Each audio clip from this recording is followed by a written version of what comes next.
Hey everybody, how's it going? It is November 2nd, it's RambleCast time, and whoops, as I hit the button twice. I'm a pro at this. Anyway, so how's everybody doing? I see Carson, Austin, both of you in chat. Young boy, I don't know if you're still here, but welcome for your first venture into the RambleCast. This is a show where we talk about tech or pretend to, and sometimes that lasts, other times not so much. So dare I start with the single most clearly important story of forever. Last of Us is coming January 15th. HBO doing it right. Come on. Okay, come on. Seriously, who's excited about this? I know I am. I'm still a little uncertain how we're gonna do with Bella Ramsey in that spot, but hey, hopeful. That being said, everyone else seems right. I can kind of see all of the other cast members fitting in where they need to be, so I'm good with that.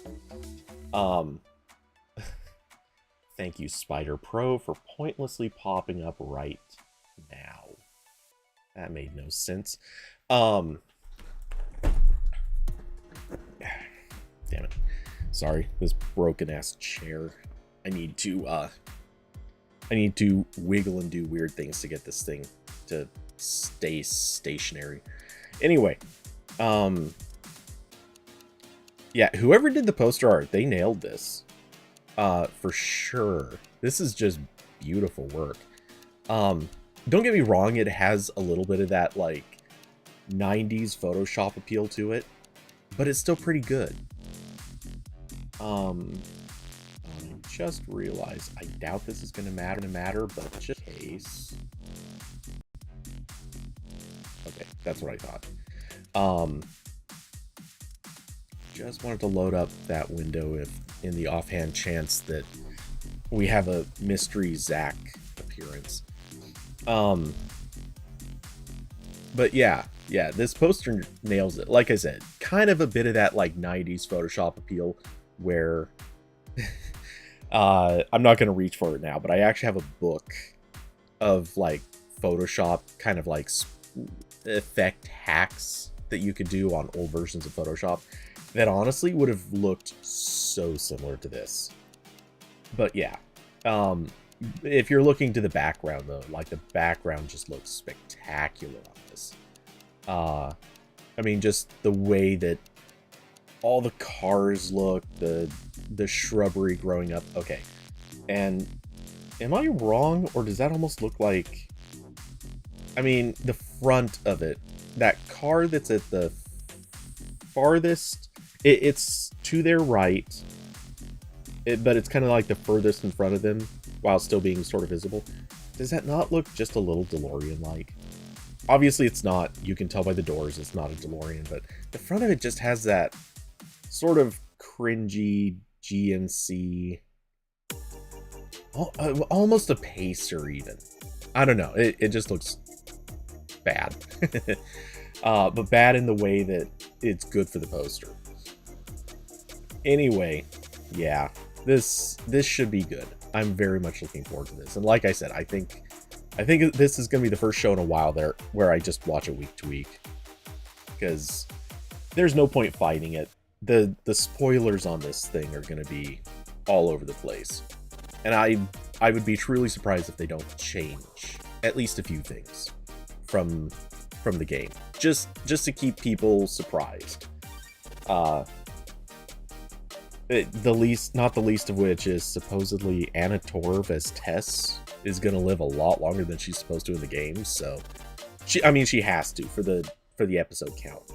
It's either that or they're gonna give a lot more background, which also makes sense. Anyway, so let's see, was there, oh no, I already read everything in there, so I didn't need to open that. But yeah, I'm looking forward to this. I think it's going to be awesome. But we'll see.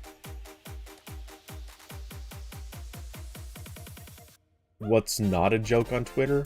Wait, what? Oh, the trending topic. Oh, I'm so terrified of what this is going to be. Okay, yeah, it's just political stuff. Midterms this year are not a joke. Not a joke. He's terrible, and so are his cohorts. Sponsored ad.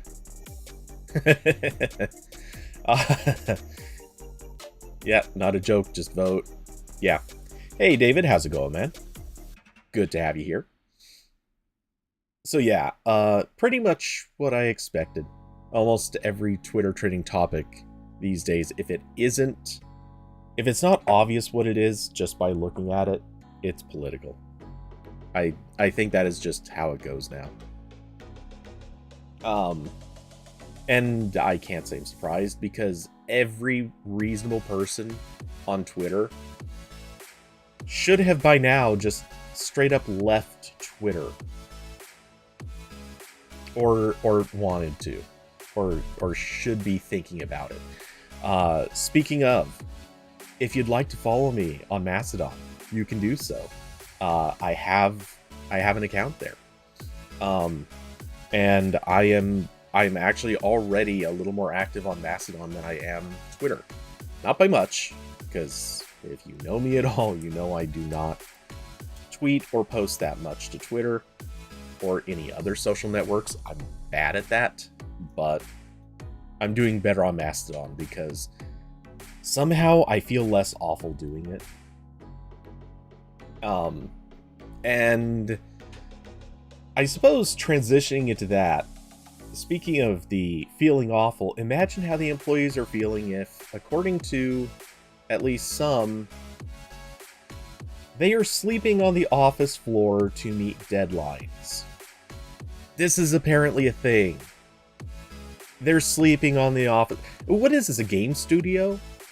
Game studios, this is the stuff that happens at companies where the employees are working for like the promise that when they release the new game, they're going to get a big cut of the profits. This isn't something that you do when someone comes over and just straight up, hey, I'm gonna fire your bosses, probably gonna fire you in a week or two, but you need to work for me real hard, otherwise I'll be unhappy about you. No. Honestly, like, Elon Musk is trying to pull the Steve Jobs BS of, like, the dictator leader kind of stuff. Honestly, most of these people could get new jobs in a week or two. If they're smart, they should raise the middle finger to this guy and walk the hell out. Don't stay here. Don't put up with this crap. And this all so that they can build this ridiculous new version of Twitter Blue, which, funny enough, isn't that different than the current version. It's just now if you pay, you get a free sticker that used to be a exclusive sticker. That doesn't seem like that's helping anything.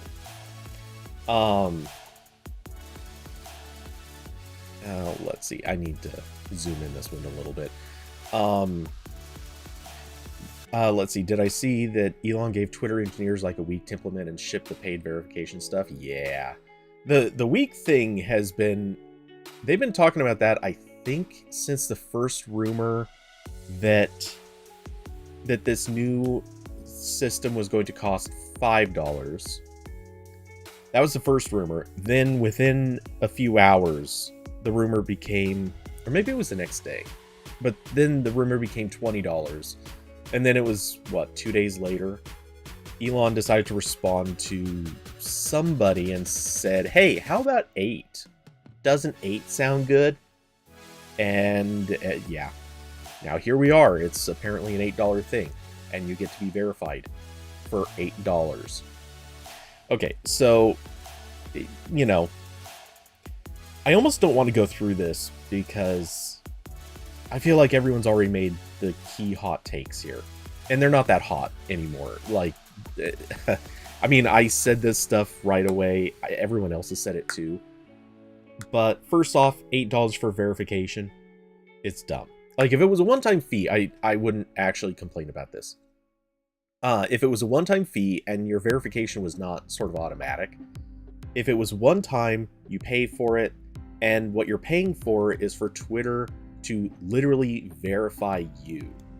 You know, you're paying for an engineer, well, not engineer, but some low-paid intern to do some sort of basic, like, check of who you are, then, okay, I get it. I don't think it's necessary per se, but hey, sure, why not? Wait, how can I... Sorry, there's this window off to my side that is annoying the hell out of me.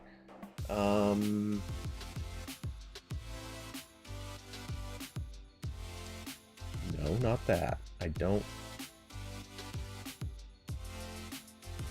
Okay, I need to just close this window, I think. For some reason, it was a paused YouTube video that had a live chat playing. I don't know why.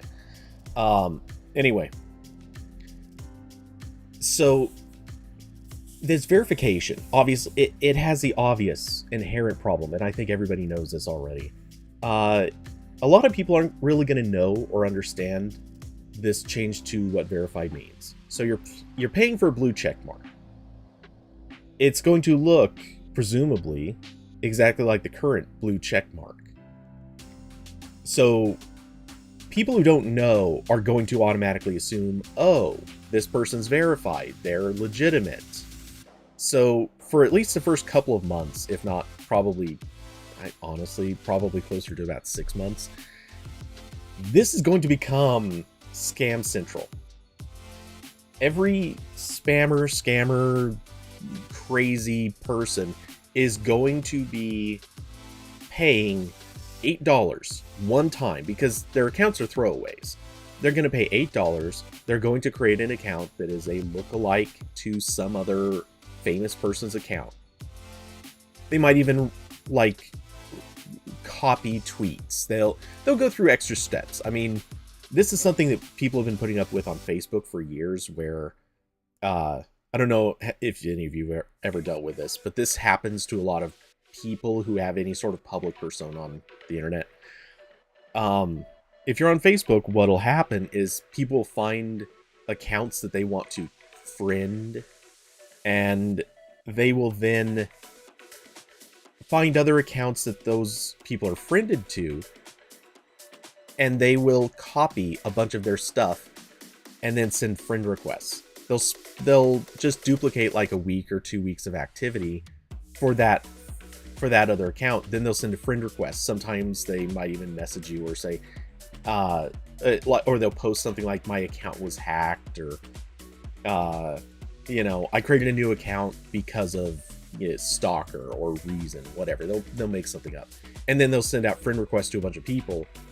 And once they've done that, then they change their account, or they start sending out weird messages or asking for money or things like that. This is a long-time scam that has existed on Facebook forever. It's now going to become super common on Twitter. This is just going to be a thing. I truly can't wait to see the first scam account, which I guarantee is going to be copying Elon Musk.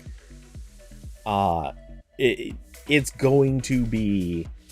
someone is going to copy Elon Musk's account, pay for verification, and very promptly try to run some sort of Bitcoin scam. It will take hours, not days, not weeks. This will happen in a matter of hours. And that's already what they're just setting themselves up for. So that's problem number one. Now, Elon has also claimed on Twitter that there will be a second badge, which I believe, I don't want to look it up, but I think he said it was going to be smaller and underneath the first one or something like that. I could be wrong, but I know he said there would be a second badge. And this one would be the classic verification. So it's going to be for people who are verified, but you know, they'll get a different badge. So they're no longer blue check marks. They're going to be the normal verifieds, which means nothing has changed, but things have changed. As far as I can tell, normal verifieds, well, nothing has been said on this, but it sounds like normal verifieds will no longer get features for being verified, which honestly they never should have before. I'm kind of okay with that. But yeah, now they're going to complicate the verification thing for no good reason. And verification, and the blue check marks are now going to include, what is it? So half as many ads. How that's going to be measured, I'd love to see, because they already, Twitter's algorithm already shows ads very, very differently to different people. There's some people I've talked to a few people. Hell, I've seen Twitter timelines. Some people just get like an ad a day. Like, they do not get advertised to. Twitter just sees them as a black hole for ads. And then there are other people like me. I have literally scrolled Twitter and every single tweet from someone I follow is separated by an ad.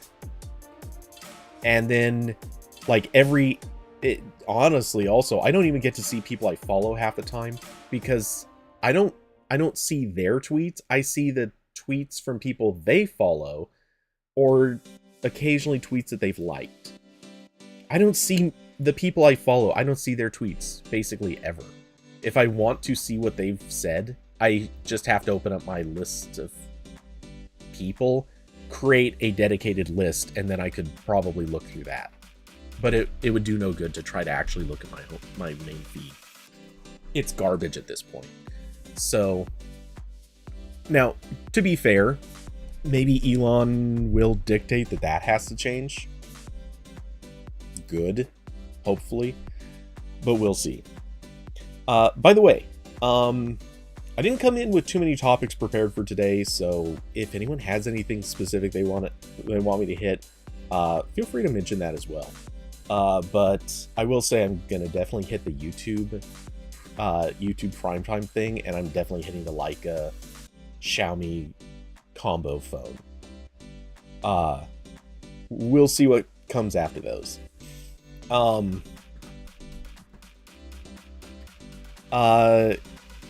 Carson. It was in the camera talk. In that chat. I'm sure you will, you'll recognize it. Anyway. So, let's see. What else was there for the Twitter thing? Okay, so it was the blue check mark, half as many ads. What were the other features of it? Now I don't even remember. I guess I can just look in here. So it would be, priority in replies, mentions, and search, which is essential to defeat spam and scam. Okay, so this is just so completely BS. As I've said before, you can even take scams out of the equation. Spam is just going to run rampant.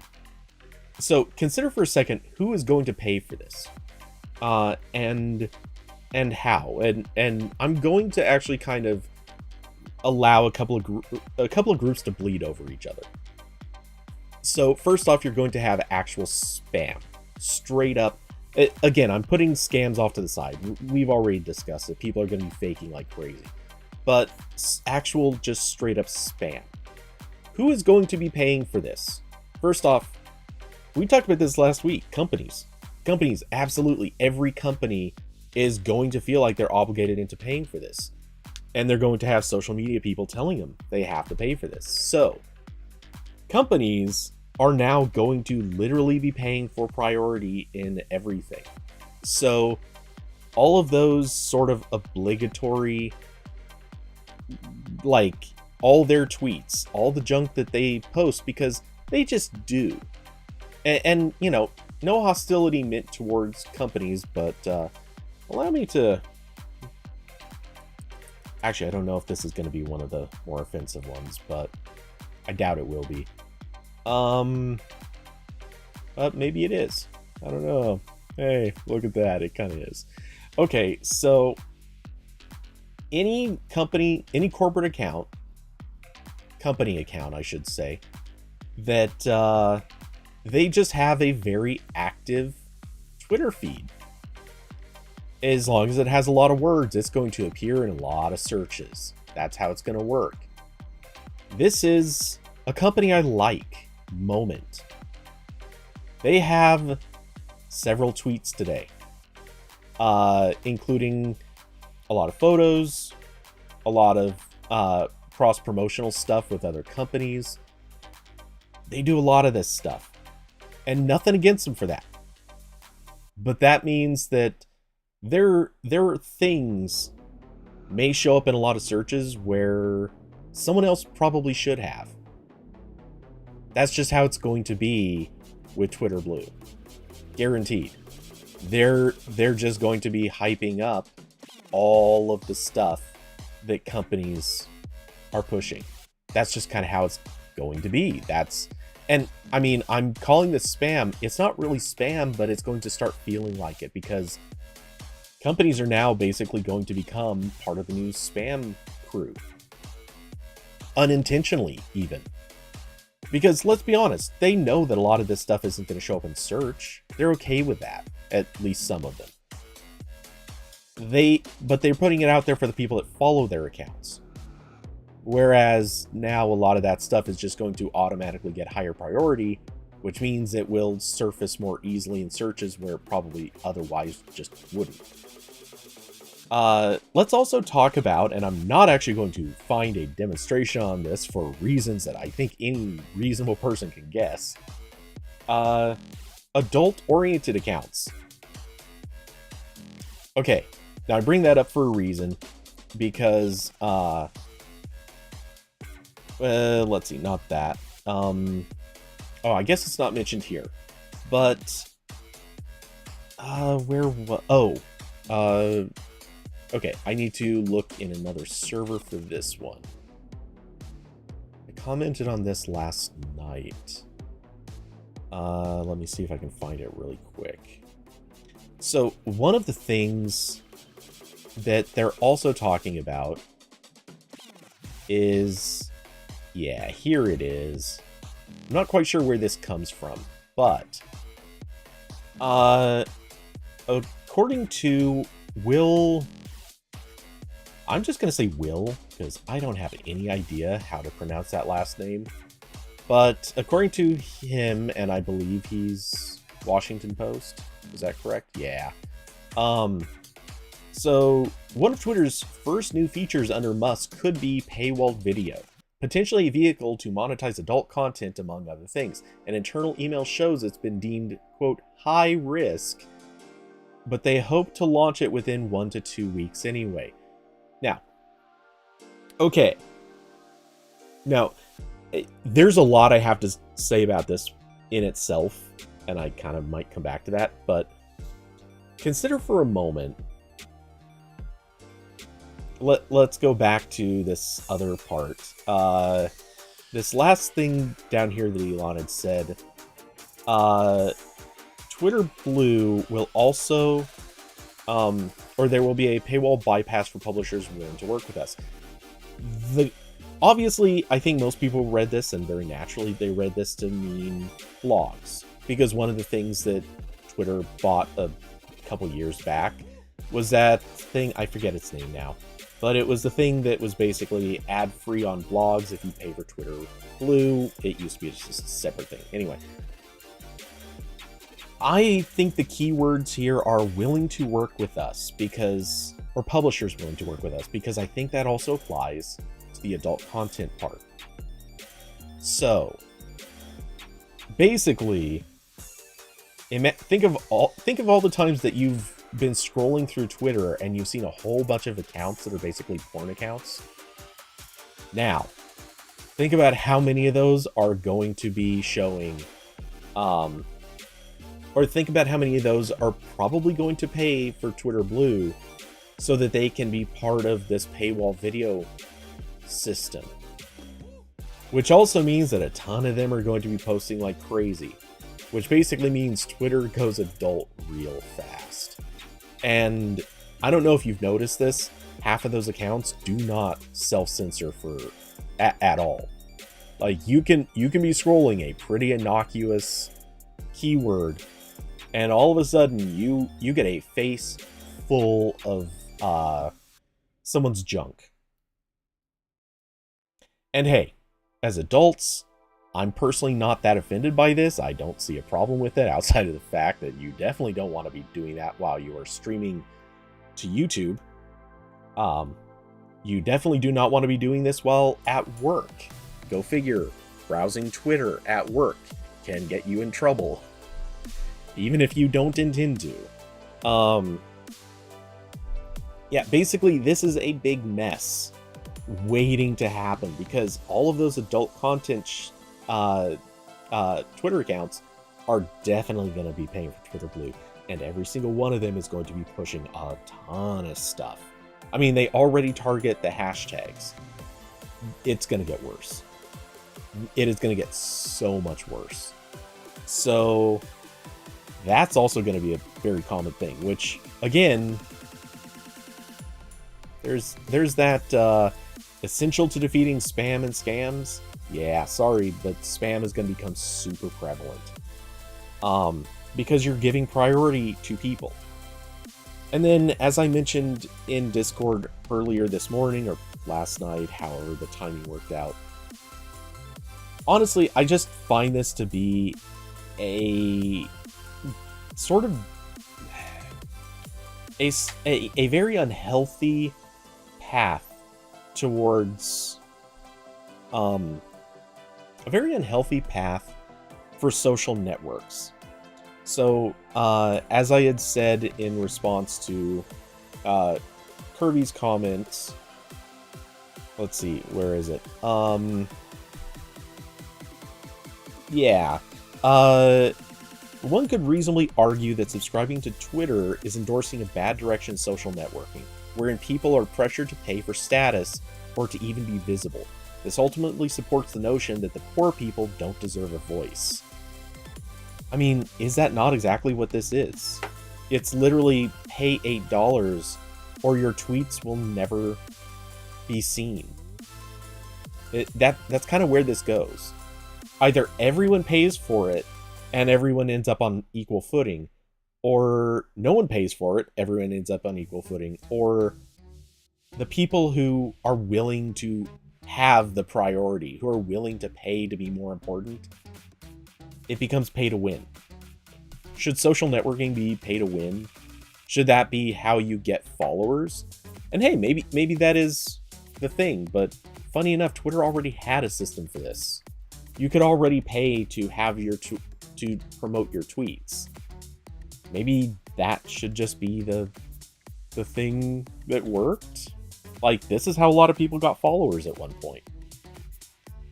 So, yeah, I'm sorry, but the priority in replies, mentions, and search, yeah, that's bad.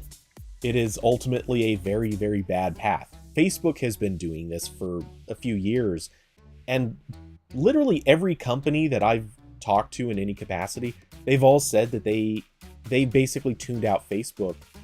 Like, they still publish to there, but they've tuned out trying to get views and relevance out of Facebook, because Facebook charges, like, the more followers you get, the more Facebook tries to charge you to even reach your followers. So you were penalized for having a following. I honestly, like, everyone hates Facebook for this. So now Twitter is on the path to doing the same thing. Yeah. This isn't good. This only gets worse as time goes by.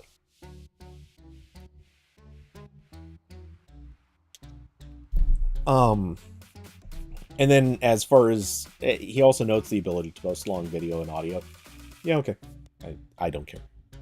I have no comment to that. Fine. You want to post longer videos on Twitter? You want to post audio? Yeah, okay. Yeah, go for it. Go ahead and put that behind a paywall. I don't see a problem with that. But the rest of this stuff, it is bad. It is actually bad. It is turning a system that was already really bad into a system that is ultimately horrible. So, all right. Funny enough, this was all spun out from earlier comments. I kind of left a few comments unread, so I'm gonna backtrack real quick just to hit a few things. Diablo asked, how is the audience reach in Mastodon? Not wonderful. I mean, I haven't really been pushing too hard on it or anything, but just for reference, let's see, do I want to go to this page? Yeah, this page. Yeah, this page is fine. Well, no, actually I'll go back to this one. So, I mean, I'm not exactly trying that hard to pick up followers, but I'm at 20 now. That's obviously a pretty small number, but, you know, compared to the 984 that I have on Twitter. But the counterpoint is, I remember a lot of, or I've watched as people follow me on Twitter over the years. I've been paying attention to that number, and what I can tell you is at least 3/4 of these are either corporate accounts, bots, or they're like PR people who are only following so that they can push products. How many of these are actual followers? Not as many. It's not that special, which is, I'm sure, in some way exactly what Elon was trying to make a big fuss about before, that a lot of accounts are not actual people. He called them bot accounts, but the practical reality is a lot of it is just, they're not real people with like a birth certificate with a first and last name. That's what he was really getting at. And yeah, you know, this number here, this is about as real as anything on the internet, which is to say not at all. Let's see, Carson, just wait for that nice severance. Yeah, for real, actually that's valid. Anyone working Twitter, if you're smart, you wait out. You wait it out until Elon is forced to fire you. The thing is, so many of the people, I mean, it's now down to a lot of developers, most of which I don't know for sure. Well, obviously it depends on which state they're in, but like in California, unless it's part of your contract that you have a severance, you don't have a severance. And you can be, it's an at-will state, so they can fire you at any time, basically. So a lot of those people probably do not actually have severance guaranteed to them, but you never know. Some of them might.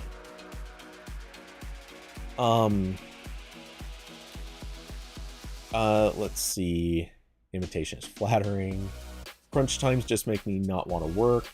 I don't like when people wave the power over me flag. I gotta say, crunch times, actually, I do fine with crunch times as long as it's the kind of work that is completable in a crunch time. I don't know, it's kind of hard to explain, but there are certain things that I've done really well with in crunch times, other things that if I feel like it's not worth it to have crunched, yeah, you're not gonna get me to crunch.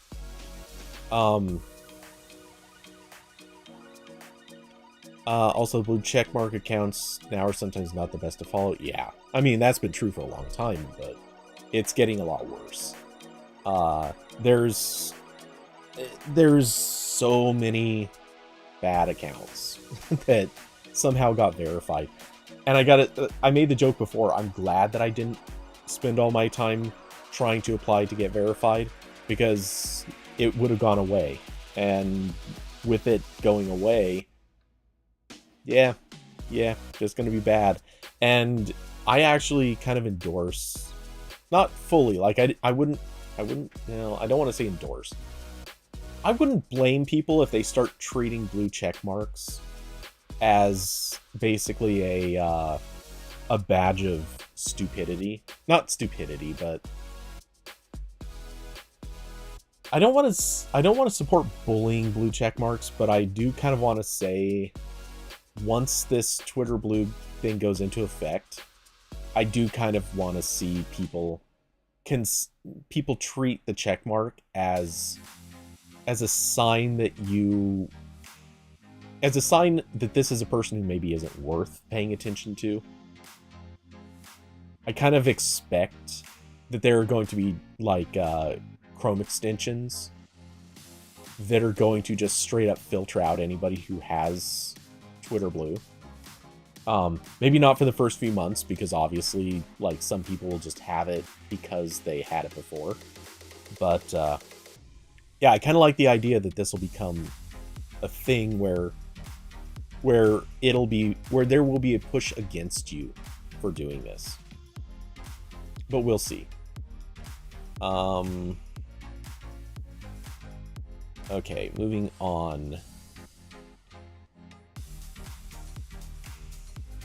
Awesome. One free retweet by Elon after 10 years of Twitter Blue. You know, the sad part is I could totally see that being a thing. Awesome. Twitter was the best way to get customer service.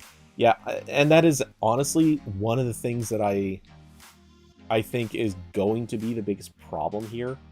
And that is one of the reasons why Twitter is actually going to be so hard to give up. And one of my recent things was actually very much that. I just posted this thing calling out the FCC because political messaging is a problem. It has been a problem. People know it's a problem. People have been complaining about this for ages already.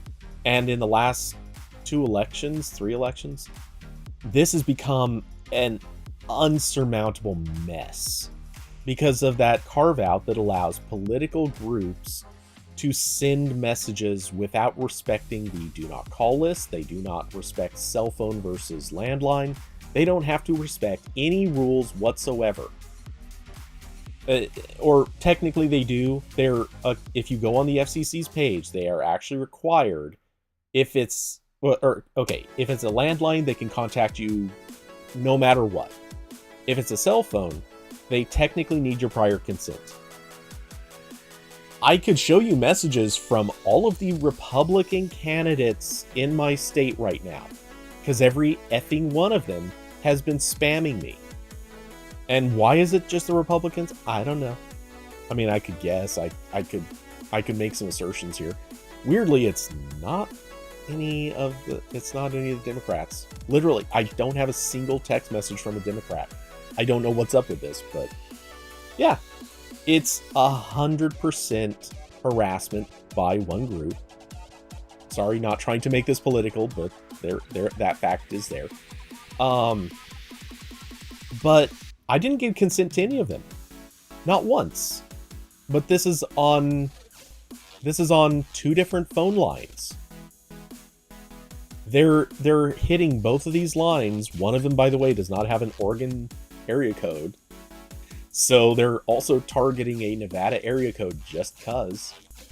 But I didn't give consent to any of them.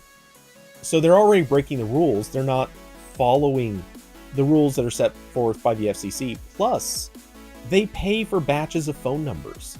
This is a well-known thing. This has been a thing for years.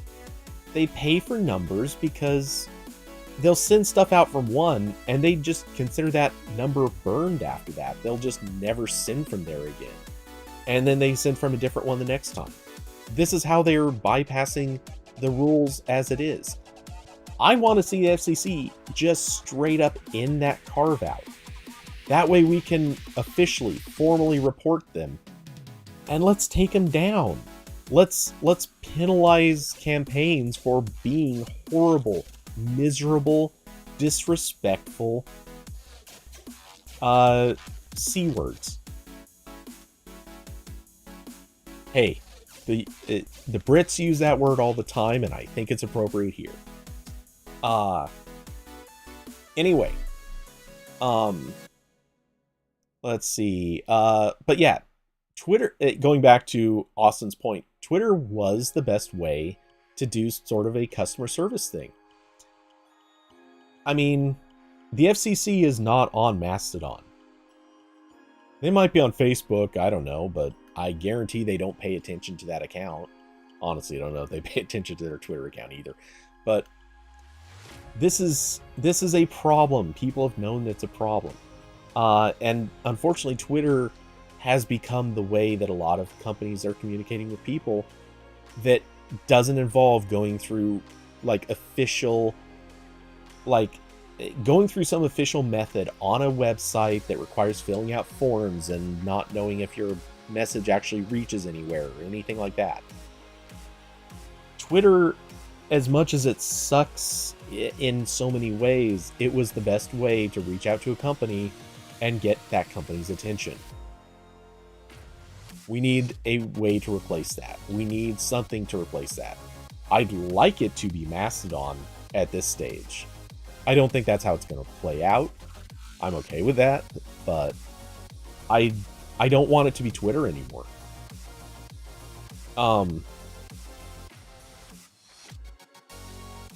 Let's see. Hold on. Oh no, not the Twitter porn. David, I think nickel and diming users as method of moderation is not a good tactic. Oh no, it's terrible. And also, the sort of rich boy statistic. I mean, look at this is a common thing in video games. We've already seen this, and in fact, what game was it where this just happened? Some game came out, and their means of trying to restrict or limit people was demanding that they give a phone number, and they had phone number verification, and it would not accept phone numbers for prepaid accounts. It required that you have like a actual proper postpaid account. And of course there was a huge backlash. This failed miserably, so they got rid of that requirement. I think they moved it to just all phone numbers counted. Anyway, the reason for this tactic was they figured, hey, if we just ban accounts by phone number, no person is ever going to go out and buy a second copy of the game, put it on a different phone number, and, and that way, if somebody is a terrible person online, if they're like spewing racial slurs and hacking or doing any of the other things that we don't like, well, it's going to cost too much for them to keep it up. Guess what happened? A bunch of rich kids who do this stuff all the time, they went out and bought burner phones, paid for extra copies of games, and they did exactly the thing that the game developers said, no, we want to try to stop that. Shocking. Not rich, but people with enough money and will to do terrible stuff, they'll just do it. They'll find ways to make this happen. It's within their reach, so they'll do it. So, I mean, is $8 really a filter? It's not. Not even close. Anyone who wants to do terrible stuff is absolutely happy to pay $8 to do it. It's the cost of a Subway sandwich. This is not a big deal to a lot of people. Now, granted, that lot of people happens to be in the roughly top 10% of America in terms of income. Let's not forget that there's 90% of people who they can't afford to be awful on Twitter.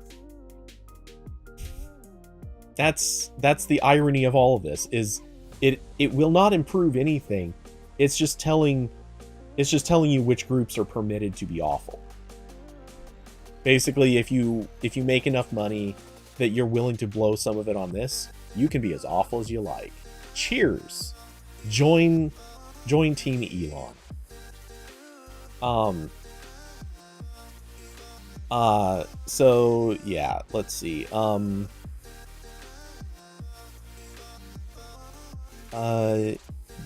Give no life back to them. Wonder what happens. Even a person responds. So far he hasn't ruined it yet, so I don't think it's necessary to leave right now. So Carson, I mean I agree, but he's also had it less than a week. To expect him to ruin it today would actually be pretty tough. It's sort of like when a new president steps in. Most people give the new president about a year before they really start holding everything against them. Now, of course, that changed. We don't have sane, reasonable lines anymore. But, yeah, generally speaking, like, a new US president, they have about 90 days of total immunity, socially speaking, where everyone just says, okay, you know what? A lot of the stuff that's happening is a result of the previous guy. Let's wait and judge this one later. Then you have about a year of, well, the economics have mostly been a side effect of the previous guy. Let's wait about a year, and then we can start really holding your feet to the fire for everything that's happened. The same thing applies with Elon. I mean, he walked in the door carrying a sink. His first day was being a schmuck. So yeah, I'm not holding that against him yet. It's sort of like there was that statistic that use of the N-word skyrocketed 500% on the day that he took over, the day before he took over, something like that. That's not his doing. I mean, holding that against him would be, it's ridiculous. It's childish. It means nothing. The problem with that isn't him. I mean, to a small extent it is, but the problem with that is the followers. The people who are addicted to the drama. The people who are addicted to, or the people who have decided to indoctrinate him into their teams. Those people are the problem. That is a reality of it. That's what happens. So yeah, I'm not holding that part against him. But what I can hold against him is the things that he's already announced that he's going to do. And the fact that we've all been around long enough to see at least how some of this stuff is going to pan out. Now, granted, some of these things, it's kind of one of those, you can announce it today, and there's nuances, there's implementation details, all of which will be hammered out or refined over time. Absolutely. And, you know, it's possible they'll roll out this $8 version of Twitter Blue. It's going to cost them some time and trouble. They'll get it implemented. And lo and behold, they'll realize maybe the day after they launch it, whoops, we kind of did a bad thing here. We need to fix it. And they fix it. Look, Twitch has done... I can't even begin to count the numerous mistakes Twitch has made with every single decision, policy, everything they've rolled out. YouTube as well. YouTube has made countless blunders. All of these are totally valid. And people forgive most of this stuff on the basis that, hey, they made mistakes, they tried, they got it wrong, or they didn't get it right on their first attempt, and they made it right. And it's possible Elon will do the same. But we also have 20 years of looking at Elon's previous stunts, actions, words, and especially the trajectory of the last 3 years. And I kind of don't have faith. Like, he's shown us how he operates. And it doesn't leave me with a lot of faith. I mean, look at Tesla. Tesla was a company that used to be like the golden child. Everyone was so happy and so excited about Tesla. And then the accident reports started showing up. The instances of cars igniting, the safety recalls that were forced. Like, these were not, most, I don't think, I know a couple were willing recalls, but most of them have not been willing. They've been forced to recall. So much stuff that has happened with Tesla, that's with him running the show. He, like, all of the things that, panel gaps, yeah. So many of the things that happened with Tesla, like, Tesla started as a pretty well done company that had a few mistakes and flaws, and they tried to fix them. As time has gone by, we've seen a lot of those mistakes and flaws getting worse and more common, and a lot of it tracks to either being in too much of a rush and not trying to fix stuff once the mistakes were made, or kind of leaning into making more mistakes because it saves a buck here and there. Like, this does not signal to me signs of somebody who should be running the show. I'm good with him investing. I'm not good with him being in charge. And that's where I think a lot of the problems are. Plus, I mean, can you think of anyone who is more dedicated to being a politically charged a-hole? I mean, he's getting really bad. So yeah, I don't have faith that he isn't going to ruin it, but I think the odds on favor, like, if I'm sitting in Vegas at a table and someone is giving me the choice to put my money on red or black, so to speak, I know which direction I would put my money on, because, like, seriously, he is definitely not going to be, he is not pointing things in the direction of good. He's pointing things in the direction of burning down the house. So, how long before Joe Rogan moves to Twitter Spaces? I don't know. Ask Spotify how long they're willing to keep paying him too much.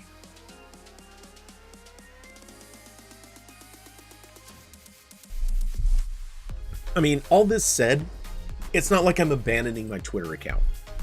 But I'm setting up my presence on Mastodon because, I mean, I already did. That happened like a year ago, but I want to have the active Mastodon account. I want it there so that people can find me, and it's a good thing to do. And as it is, I've already been looking for other. I hate it because, to me, this feels so much like the counterculture, trying to be a rebel, trying to do the different thing kind of stuff. But I've been looking for different social media options for a while, because Instagram sucks, Facebook sucks, and this isn't even like any sort of stance or standpoint. Austin, I was gonna get to that. Yeah, I very much want to get to talking about Blue Sky. But Facebook and Instagram suck. And this isn't a, oh my god, Zuckerberg's so evil. This is a legit, like, I just genuinely don't like using Facebook and Instagram. Their interfaces are bad. Their notifications are obnoxious. They don't give you control over the things you want. Or worse, they lie about what the controls do, so that you still get treated like a bad commodity. They're force feeding the wrong stuff down your throat. They're annoying to use. They're just genuinely bad experience, and I don't want to use them. So I've already been looking at other options. So I've checked out one called Varo, or Vero, I don't know. It's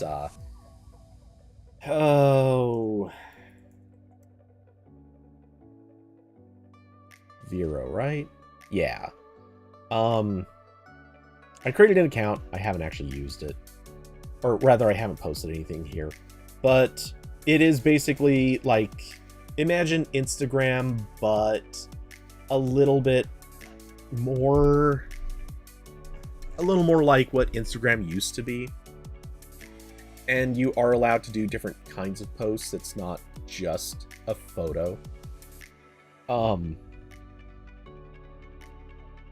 But to be fair, there are some valid questions about the owner. And it doesn't seem like it's really taking off, but there's a bunch of people in the photo community that are kind of pushing it too. So I don't know, it might be a thing. For anyone who, David, careful with that. But if anyone, I believe me, I'm not pushing this at all. I'm kind of the opposite. I think this is not going to go very far, but if anyone wants to check it out, there's the address. I also kind of want to check out, I kind of want to take a peek at some of the other, not Mastodon, but federated types of things, including Pixel Fed. There's a blogging engine that's kind of on the federated thing, not just WordPress. And there are a few other things. I kind of want to peek at them. I don't think that they're really going to be good at like long-term things, but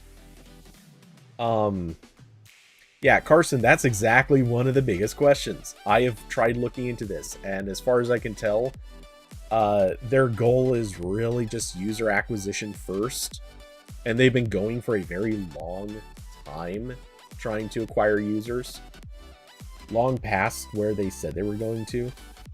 And I remember trying to figure out what their answer was, and the best guess I can tell is I think Vero intends to do sort of the same thing that Elo was trying to do, where they want to get involved in selling merch. They want to get involved in being involved with creators' businesses. And so I have a feeling that they're eventually going to launch like sort of paid paywall products from individual accounts. And yeah, right now they're just keeping it running with investor money. But yeah, I'm sure at some point the goal is going to change, or they will find a way to monetize it using other tactics, which is fine. Everyone's got to make money somehow. I don't have a problem with that. I just find this to be, it's a possibility that this one will turn out good. It's a possibility this will turn out bad. But like, I want off of Instagram and Facebook. I want off of Twitter. Not off of them. Like, I'm not going to rush to close my accounts and delete my history. Though someday that wouldn't be a bad thing. But they've already turned bad. Twitter clearly has very high potential of turning bad. So I want to be prepared and ready to bounce out of Twitter fairly soon. Yeah, that's kind of where this is shaping up. Like, I don't have a lot of faith in these platforms, so I'd like the backups.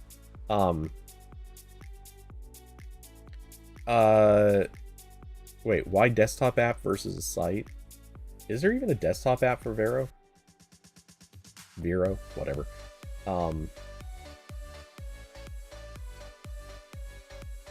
Yeah, I think it's just mobile apps. Oh, no, they do have a desktop app. Never mind.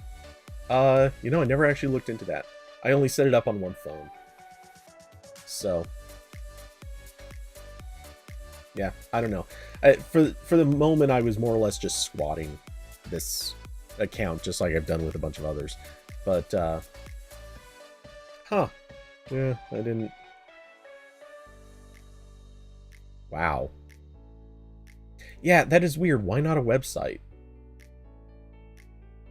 Because that was one of the things I didn't like about Instagram for a long time, is they really insist on mobile only, and they finally broke down and did a website.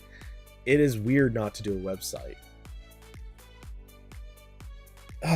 Man, the list of things I don't like about this one just keeps growing. like I said, I'm not endorsing it. I was just mentioning it. But the more I think about it, the more I almost want to take back the mention. Don't use this. It's probably bad. Anyway, let's see. Going back up on comments a bit.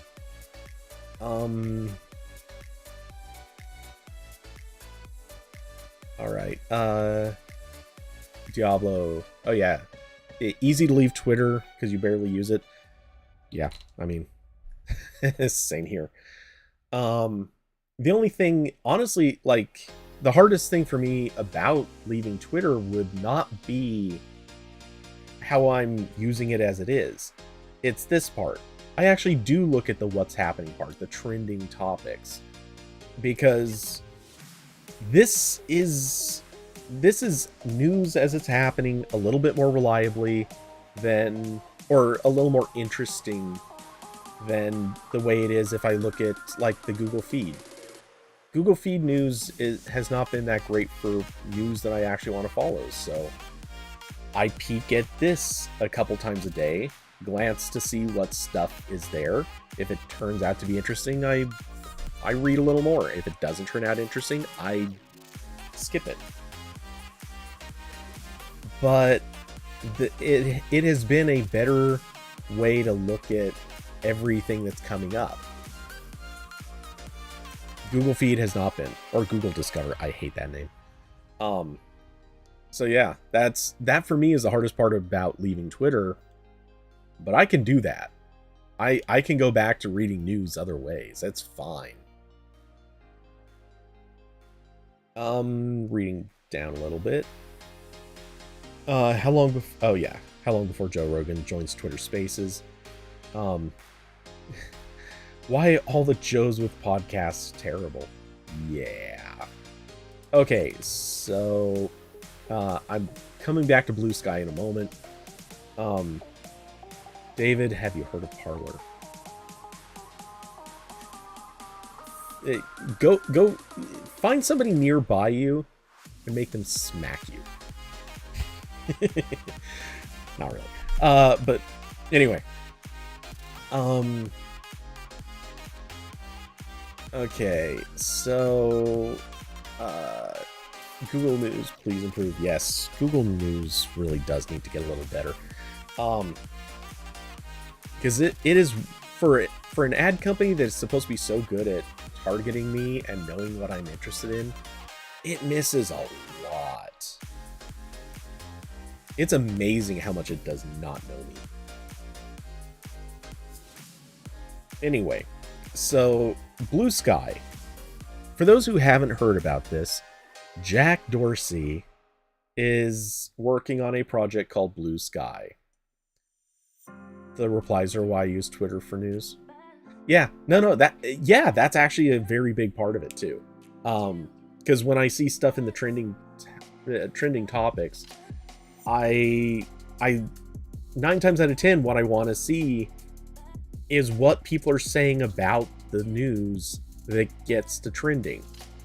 Is this an instance of some celebrity does something and I happen to be curious about this for any reason, and then seeing a bunch of people call out, oh yeah, this is the thing they're doing today, but it's only to try to fix these 30 other terrible things that they did over the last year.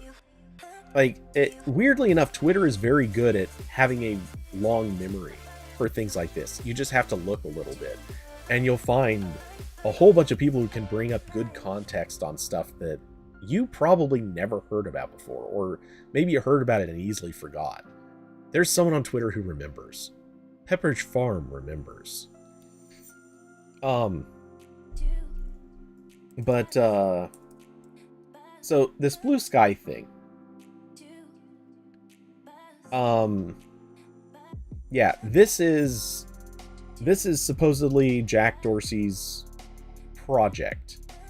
And the idea is sort of, it sounds kind of like Mastodon, where it's federated, it's supposed to be decentralized, there's a whole lot of iffiness to this. And it was announced or hyped up like the day after the deal closed with Elon. Now, if you go... there's not a lot known about this, but Jack has said that apparently the idea here is to turn this into a protocol the same way that FTP, RTP,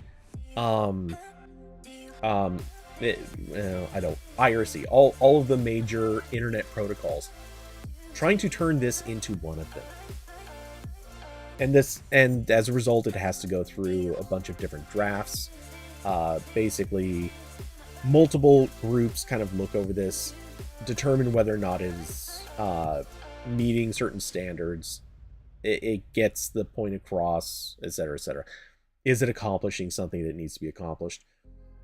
So he is pushing that aspect of it. And what is this actually going to do? How's it going to work? There's so much that hasn't been talked about. There's so much we don't know. So I don't want to get too deep into that. But one thing that I kind of just... I want to call this out. And I'm sure it won't be too hard to... let's search for Blue Sky as opposed to looking at the site. Looking at the account. Because this was a trending topic for a specific article. Is this it? Yeah, this. I'm not going to link to this. I'm going to summarize. If anyone wants to go find it, it's not like you'll have a hard time. I mean, the name's there. It's easy enough to find this. But this guy wrote what he calls a Q&A. It's his notion of an explainer. Sorry, I'm trying to center this. Dave Troy wrote this thing basically saying that Elon and Jack are not competitors, which actually I kind of agree with. And he asserts that they're collaborating.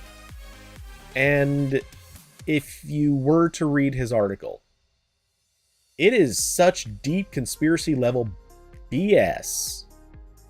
It's funny because it's formed as a Q&A. Or, well, a frequently asked questions sort of thing. And the first several sections answer things that are legitimate. I will load this up, but I'm not encouraging you to actually read this.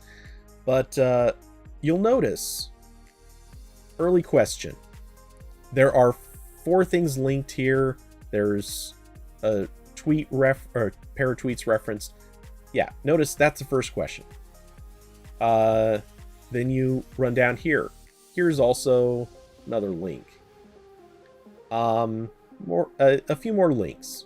All of this pretty credible. Then you get to a section, no links. No linked. You got a few here, but they're links that are only used to explain some of his assertions, not actually give credibility to them. If you were to read through this whole thing, I did. He has a few comments in here that are pretty valid, credible, and reasonable. Then he gets into a bunch of stuff that is just straight up conspiracy. And he's basically asserting that Blue Sky and Twitter are all part of this plan to ultimately destroy news and trust and information in the country and in the world as a whole. And that Elon and Jack are part of what is basically a cult of people whose only goal is to send the population to Mars and the rest of the galaxy. I'm not kidding. Don't give credibility to this jackass. He is full of... He's full of musk. Anyway, so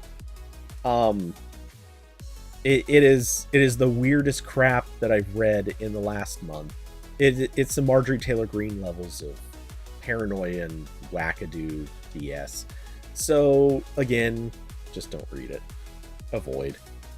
But I wanted to bring up this because Blue Sky has been hyped as the, maybe this is the thing that will fix what was already wrong with Twitter, and it will. Oh crap, why is Keith Richards trending? Why is Keith Richards trending? Oh good, he's alive. Yay. We can go back now. So yeah, see, that's a thing that you don't get if you look elsewhere. You don't have people doing the death scares. But yeah, the thing is, Blue Sky, for as much as it probably isn't actually going to solve or fix any of the things wrong with Twitter, and I don't think it is a true competitor to Twitter in the strictest sense. I think it is something that is probably going to be new and different, and yes, it will eat some of Twitter's lunch. I think it's aiming to be something different that likely would, well, my hunch is that it is going to be to social networks what this was to blogs. It's a site you've heard of before. It's called Reddit. Reddit is a disgusting piece of filth, but the thing that Reddit did is it basically said, hey, all of you people who are going to blogs, who are following RSS feeds, instead of going to those blogs and commenting there, come here, comment here. And Reddit did an incredible job of basically gouging all those blogs of views and bringing them all within Reddit. And Reddit wasn't even the first. There was, oh my, I can't think of the name of it, but there have been a couple of other services that did the thing before Reddit did it. But my hunch is Blue Sky is aiming to be this. I think it wants to harvest all of the social network attention off of the existing social networks and center it there. That is my hunch. Even though it is supposed to be decentralized, I think the exact purpose of it is very much to centralize. It's going to centralize across services. That is very much exactly what the notion of this protocol would be. It's to get people to want to use something that's centralized so that they can have, I don't know, like they can post a YouTube video and then comment on it through Facebook or Twitter and have those comments all be interactive between the different networks. I'm pretty sure that's what Blue Sky is ultimately going to be intended to achieve. Except I'm pretty sure Blue Sky's actual purpose is to take power away from the existing social networks and center it on whoever ultimately controls Blue Sky. That's my theory. It's not based on anything credible. I'm not pretending it's based on anything credible. But it's the thing that makes the most sense to me because, frankly, if I had the money, it's what I would do. I'd love to have that power. I'd love to have the money that would come with that power. I'm just saying, if I had just sold a huge chunk of garbage property to a giant who has a ton of money that they were willing to blow so that they could make people stop making fun of him, yeah, I would take all that money and I would spend it on trying to take power away from that same person.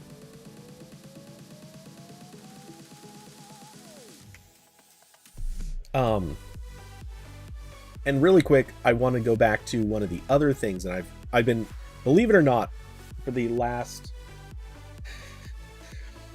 last hour and a half-ish, hour, I've actually been wanting to lead back to one of the other things that I saw on The Verge. If I remember, I just had to scroll down. Yeah, it was the very next thing I had to scroll down to. Okay, now this stupid thing posted by Dave Troy. I also want to point out, part of what he said is that Elon Musk doesn't care about making money. I'm not going to go find that part. Just trust me, it's there. It claims Elon Musk doesn't care about making money, that it doesn't matter if he makes money. Here's the thing. Here's The Verge saying Elon is desperate to make money. I have not read this article, but I can tell you exactly why this article is absolutely 1000% dead on. Even if maybe the article is completely wrong. But this headline is dead on. It's because Elon, in reality, only owns barely over half of Twitter. Let's click on it. Let's see. But here's the thing. There's a bunch of other investors. And all of those other investors own a pretty big chunk, and they want their freaking money back. They do not want to go broke on this. So however much Elon thinks he controls it, there are a whole bunch of people who would get real angry and would sue the living crap out of him if he ends up losing boatloads of money and it's through gross negligence or destructive behavior. Carson, isn't Twitter private now? Yes, it absolutely is. It is fully and legally private. It is no longer on the stock market. You cannot trade shares. However, that does not mean it doesn't have separate investors. Those investors are one of them is it's not the government of Saudi Arabia, but it's somebody in Saudi Arabia, I think. Or maybe it's a group of Saudi Arabians who are headed up by somebody. I think that's what it was. Okay, if I search Saudi, that doesn't come up with anything. How about Twitter, Saudi Arabia?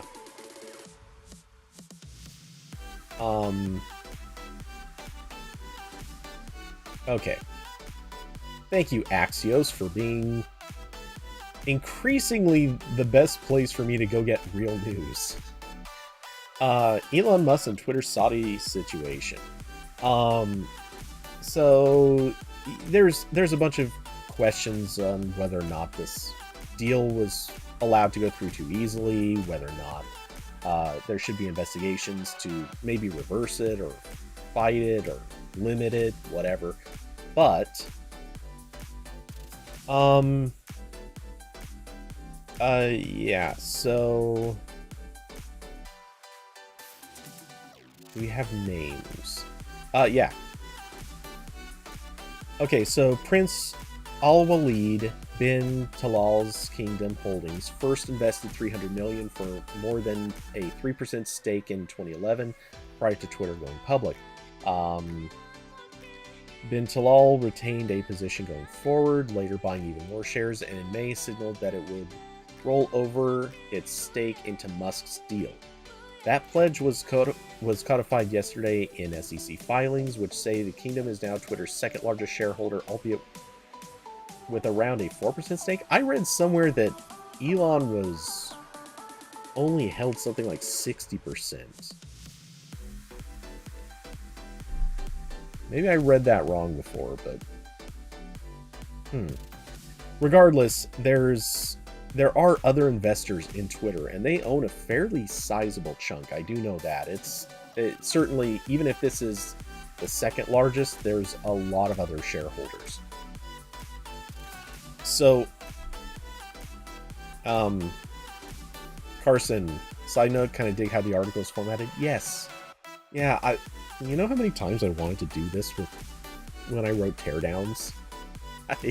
I hated writing long paragraph format stuff when so often I could have just, like, one sentence would have said a mountain.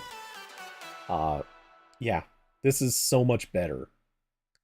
The bullet points, easy to digest. You can put stuff in bold just to give, like, here's what we're saying. Like, there's a backstory. Yeah, you know, nice, big, Easy context, you can follow along, read it straight through.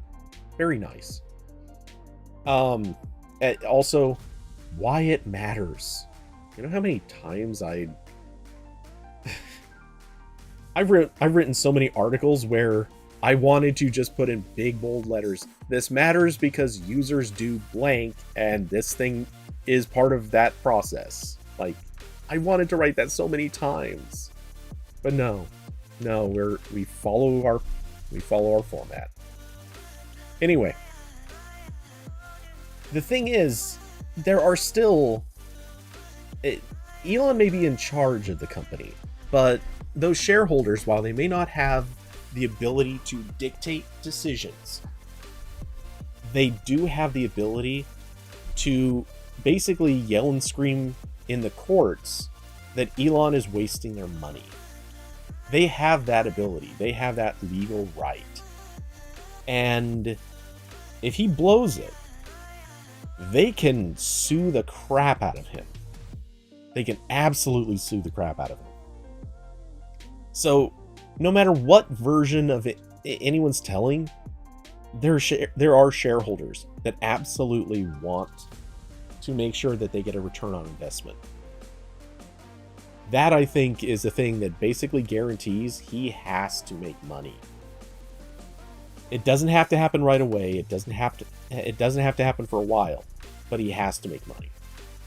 So Twitter needs to find a way to be profitable, or at least sustainable. And I don't feel like they're on a good path for that right now, but we'll see. Maybe they'll find a way.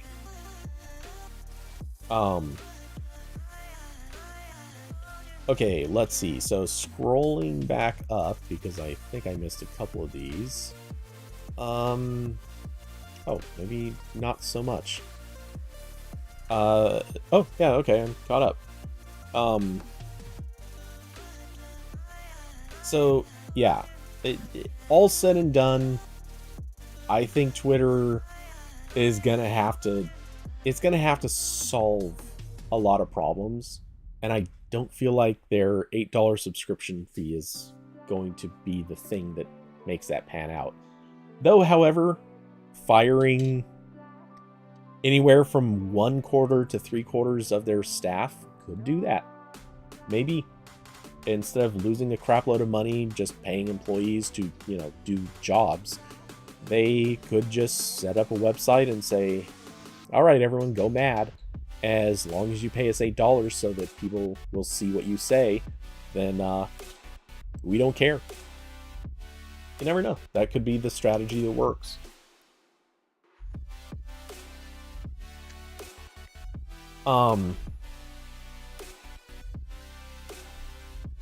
Let's see.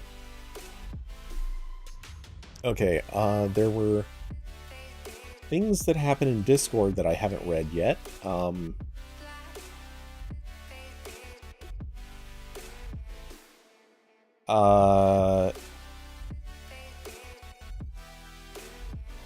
Oh, Austin asked in, I think not the room he intended to, but did anyone else get FedEx shipping notifications? I will quickly check just out of curiosity, because I will forget to look at this later if I don't check now.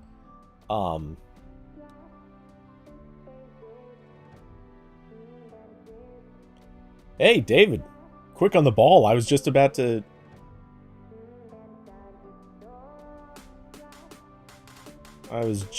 hit that.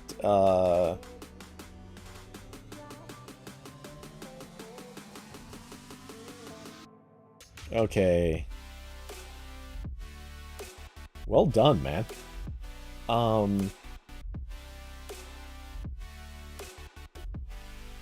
Okay, so getting back into... I haven't had too many of those hitting, but every once in a while.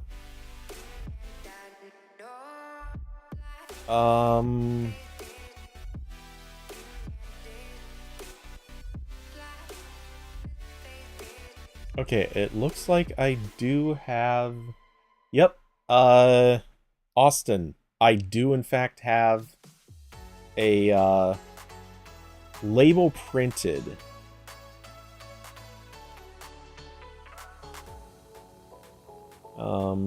And yeah, it says £1.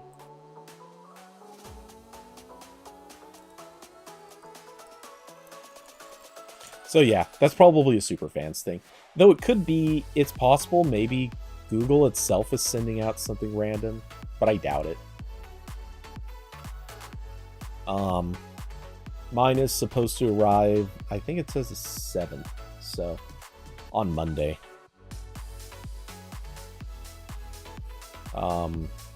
Oops. I was about to open it on the wrong page. That would have been fun as I show all my tracking numbers to you guys. And just for the hell of it though, oh, no, I can't do that here. Okay, I'll add it to my tracker later. Yeah, it probably is just stuff like stickers. I would almost bet money on it. Okay, so for the most part, I think oh wait, okay, it's not a big thing, but I did have one last thing to mock with Twitter, and I think I already closed that tab. And in fact, I'm sure I closed that tab. Okay, anyway, it was the thing about adult paywalled content. I don't think it needs to. I don't want to go into a whole lot of it about this, but I just want to point out Twitter has a very, very, very, very bad history when it comes to things like age verification. They also have a very bad history with not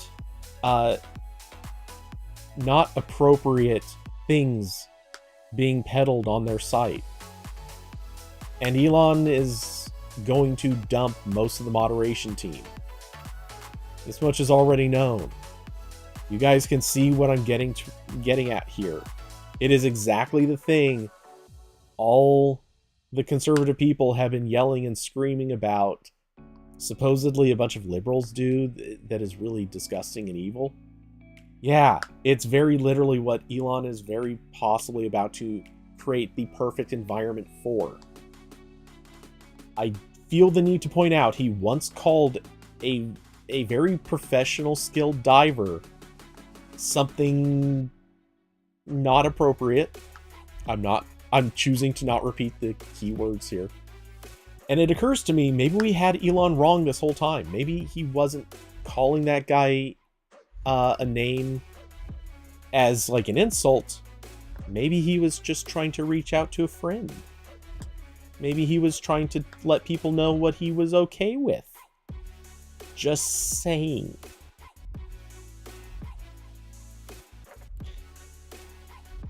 And if that doesn't get me blocked by Elon, I don't know what would.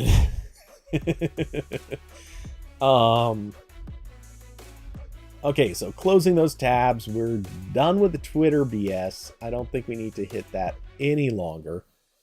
I'm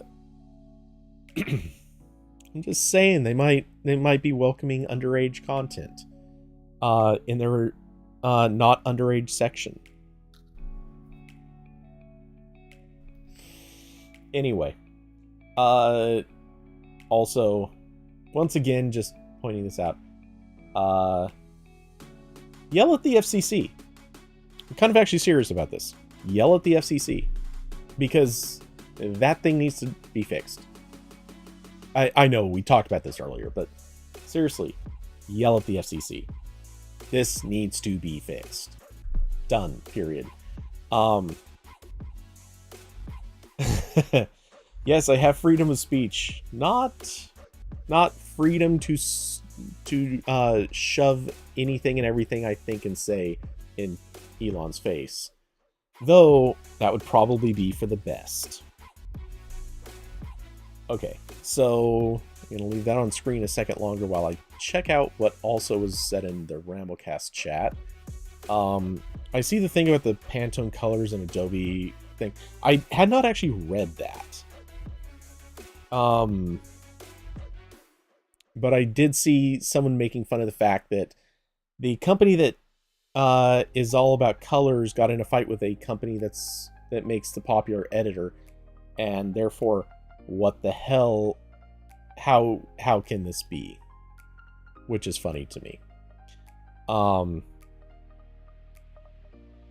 Okay, and Diablo shared planetary. I've not heard of that.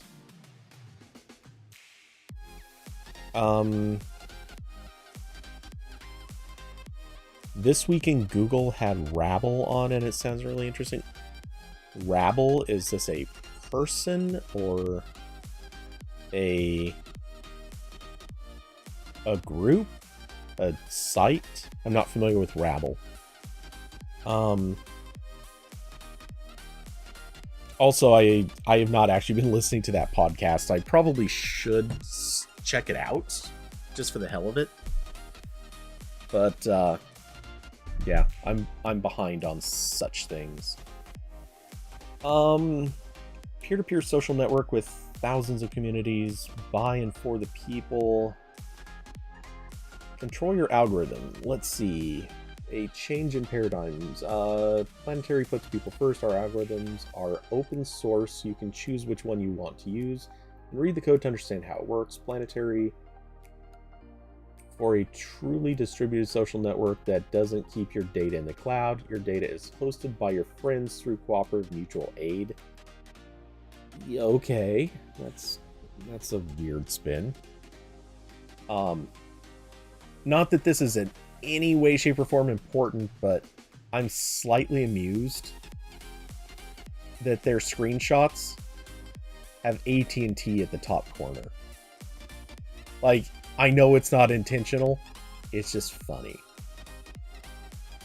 The biggest problem I'm already seeing with this is download on the Apple Store. I'm assuming that there is no Android app. Kind of doesn't seem like a super open situation, even if their source code supposedly is.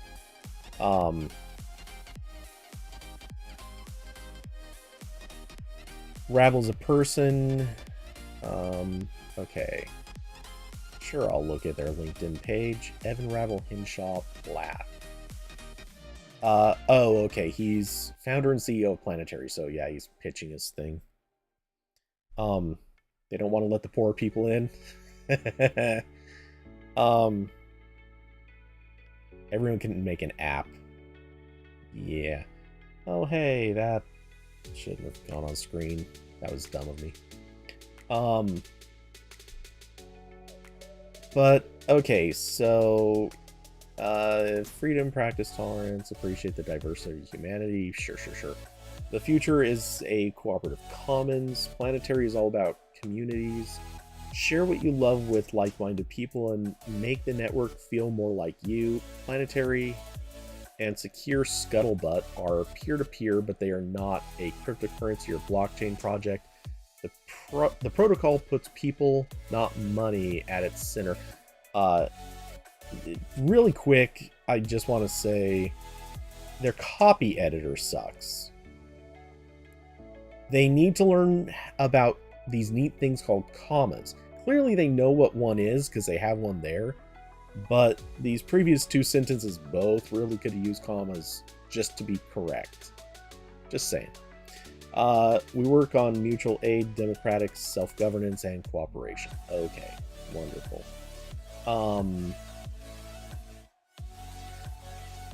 Build by and for the community. We make open source for a peer-to-peer social web. Okay, there we go. That's a little closer to what we're looking for. Building a social media commons. Which phone just blinged at me?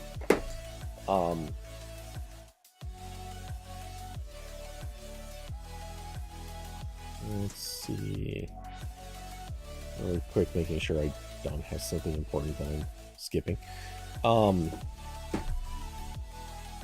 make sure I have the right phone. Oh, I see why. Yeah, that doesn't matter. Okay, so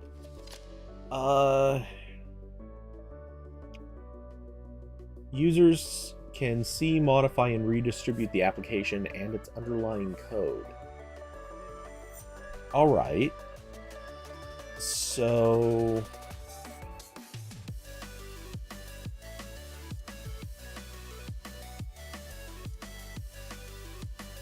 really quick, I want to see. So they have it on GitHub. The real question is... Okay, so they have a iOS... Or they have their iOS repo. Only 26 followers. Okay, let's just pop that back in.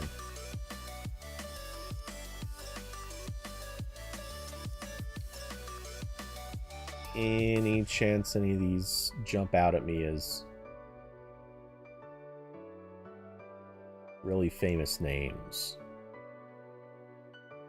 Or I'm also kind of looking at the companies or what they say they work in or where they work. I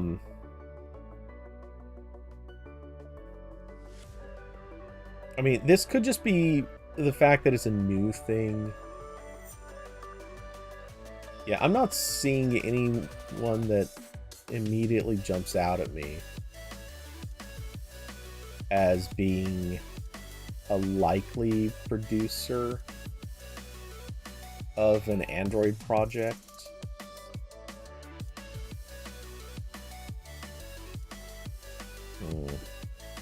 Okay. Yeah, this seems like probably too early stage to be relevant. Okay, so we have forks all off the iOS.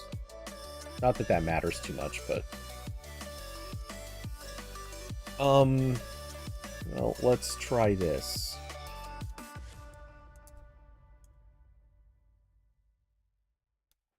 Just searching for planetary Android. How about planetary social?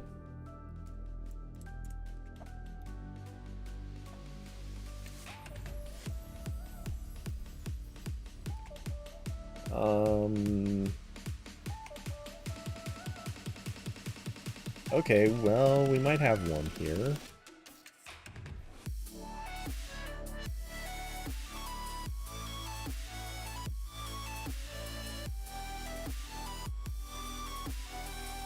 Okay, so... Alright, they're trying to hire somebody to do Android.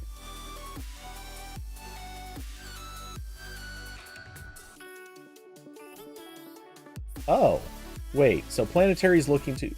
This is interesting. So Planetary is looking to hire a full-time developer to work on open-source decentralized social media protocols. Planetary uses and contributes development to the secure scuttlebutt and is working with Twitter's new Blue Sky to build a new decentralized social media protocol. Okay, so this is tied into Blue Sky. That leaves me suspicious. Looking for developers who care about changing the world, building a future where a single company doesn't control data, blah, blah, blah. Okay. So somehow they're tied into Blue Sky. That's interesting. Was that mentioned here? I didn't get all the way to the... I'm only halfway through the page. Okay, so this is tied into... Alright, so Scuttlebutt is a protocol. I kind of thought it was, but I wasn't sure. Secure Scuttlebutt Network, which is SSB. It's an open platform, and there are already apps for Android, Firefox, and most operative systems. We're working hard to smooth out the initial experience on Planetary, but if you want to join the community over another platform, here's some of the best options, blah, blah, blah. Okay.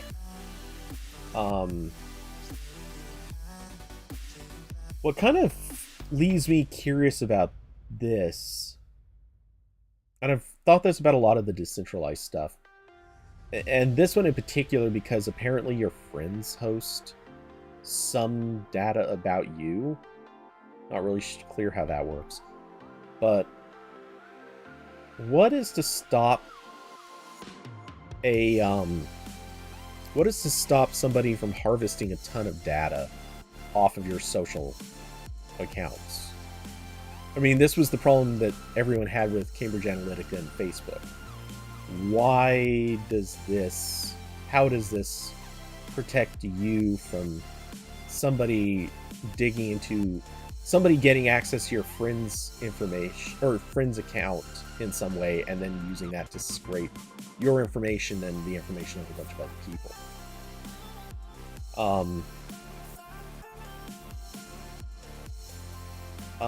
Let's see, you own your own data, posts belong to you, choose how and when to share them. Data is stored locally and shared directly with your followers. Planetary is peer-to-peer. There's no one big database where your posts are stored. You can connect to our relay servers to make your own. Yeah, blah, blah, blah. Okay.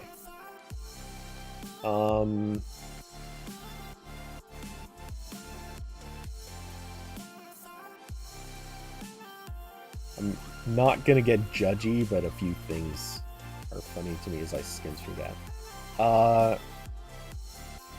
Alright, so it's interesting, I'm curious. I'm not convinced that this is good, but it leaves me with questions.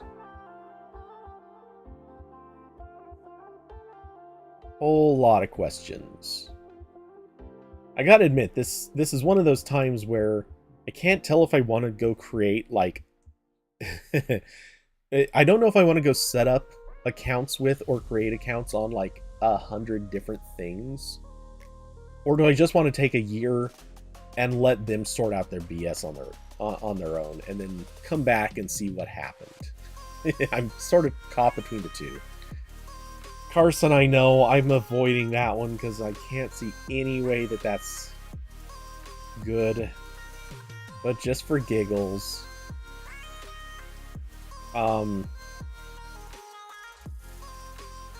Mega MAGA Republicans who don't believe in the rule of law and encourage political violence. Yeah, okay. Yeah.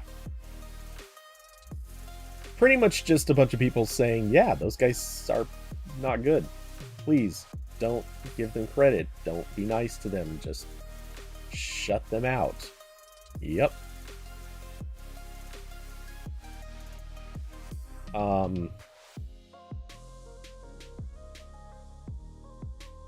Hold on a second.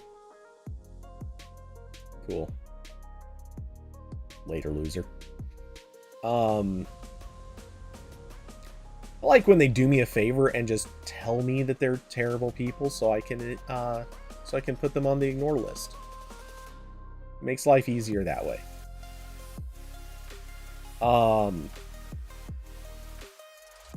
Okay, so we're gonna close some of this stuff. I think I might leave. I kind of want to dig a little deeper into Planetary and just see what the story is with that. So I'm gonna keep a few tabs handy here. Okay, really quick, because it was noted, or because we did talk about shipping earlier. Gmail's new package tracking promises to be your savior this holiday shopping season. I'm immediately reminded of that thing that service that existed in the past. I forget its name, but you signed up for it, gave it access to your Gmail account, and it basically just skimmed over all your emails and found all the package tracking information. I loved that. That was so useful. But then I think they were either bought up or they tried to charge a bunch of money, like obscene amounts of money, and it's like, yeah, no, not gonna do that, thanks, but I'm fine without you. I always wondered why Google never introduced its own version of this, but apparently they are. So I haven't actually looked at this. I just saw that there was news about it.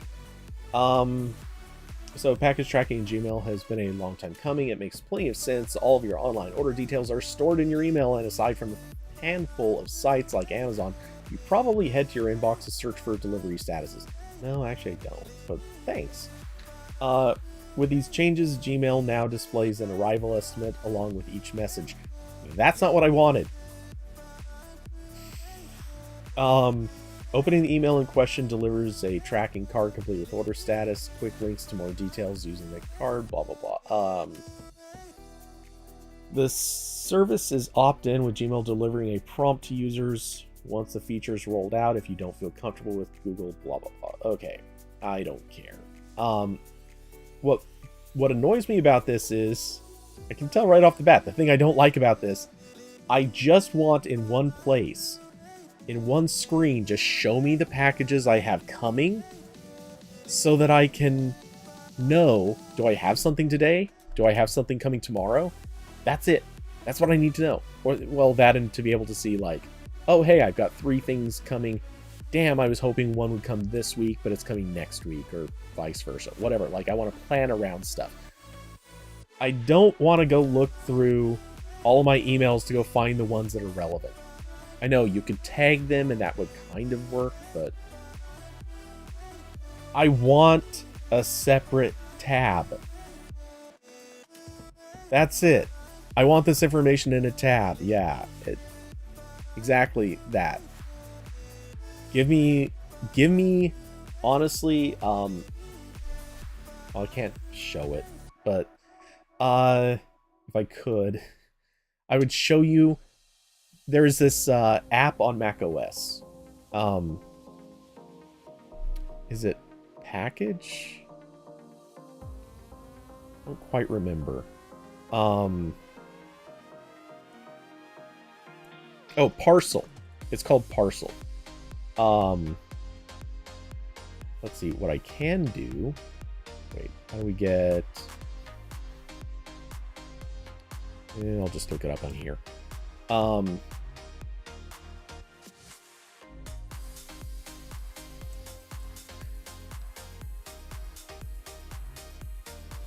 This. Perfect. Okay. So this app is excellent. Now, I don't actually pay for it, but yeah, Google Now even had something kind of like this. Parcel was great though. Sorry, these are really low res screenshots. They're going to be kind of garbage, but it is what it is. Anyway, on this, you have a list of all of your packages that are coming. It has an icon. You can't tell from this terrible screenshot, but it shows you what the package is. You can name what these things are, or sorry, it shows you what service it's coming by. You can put a nickname on each shipment, so you kind of know what stuff is. And when you click on it, it shows you the tracking information, and you can have a map showing you roughly where stuff is, and it shows delivery dates, estimated, of course. It's useful, and I can see it all in one place. And on Mac OS, well, this is only on Mac OS and iPhone, but oh, they don't actually show it in a screenshot, but in your notification center, you can insert a widget, which they do show that in this middle screenshot. But there's a notification center widget that actually contains a list. Just a straight up list of the next things that are arriving. I don't have to open the app. I don't have to do anything. I swipe over, bring my notification center stuff into view, and it's right there. It's super easy and visible. Why can't I have something like this on Android that doesn't cost an arm and a leg? Because Parcel is kind of a little overpriced too. You can use it for free if you only have, I think, 3 items. So if you don't mind deleting stuff, then you can do that. But their premium subscription is $5. I forget if this is monthly or yearly. I think it's monthly. Um,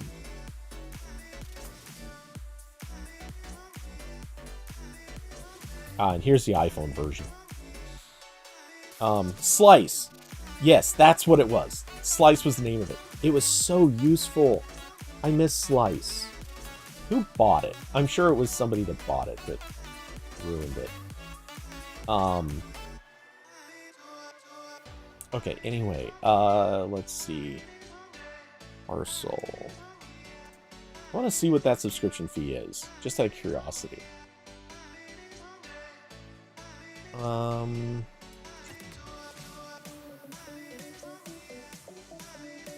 Premium was okay. Yeah, all right, that's not bad. Parcel's subscription fee is $5 per year. For some reason, I thought it was like $2 a month or something, which just was too much. But $5 a year, that's pretty reasonable. I was thinking about building my own just to avoid that, but yeah, I might do that.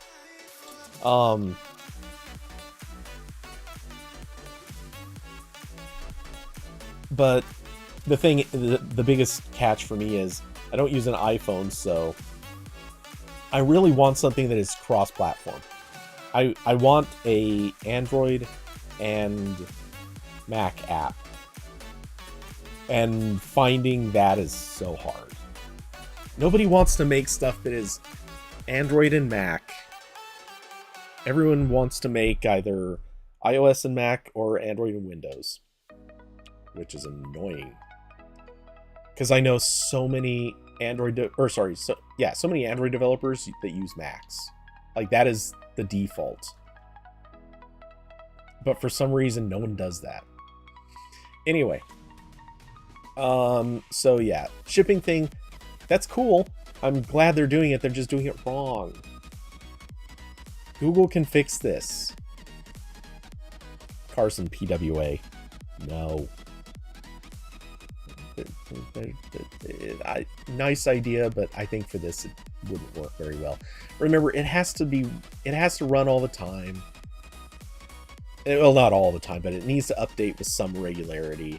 It's gotta behave in ways that I don't really trust a browser to handle well. I want it to be a native app.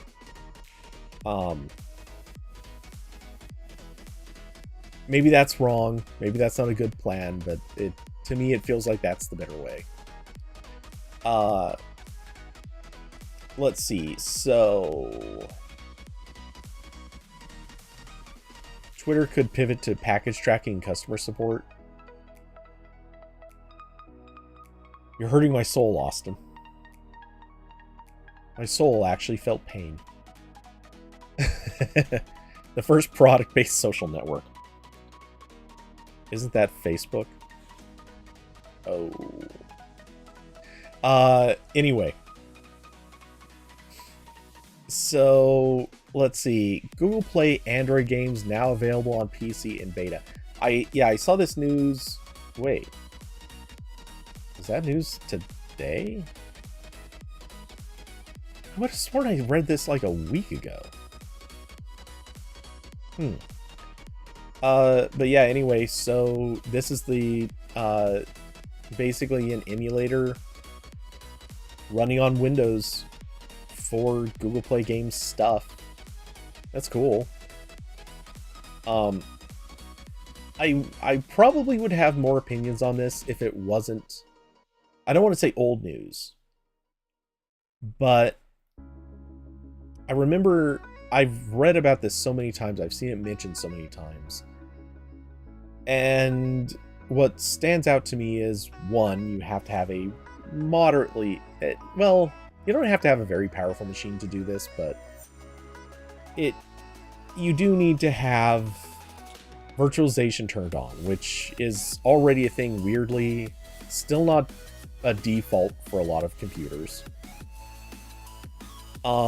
It still seems, from everything I've heard, it seems like performance isn't that good. It seems like support isn't that good. So I'm a little skeptical about it. It seems like BlueStacks might still be a lot better at this sort of stuff. And they're doing the weird regional thing. which I also hate.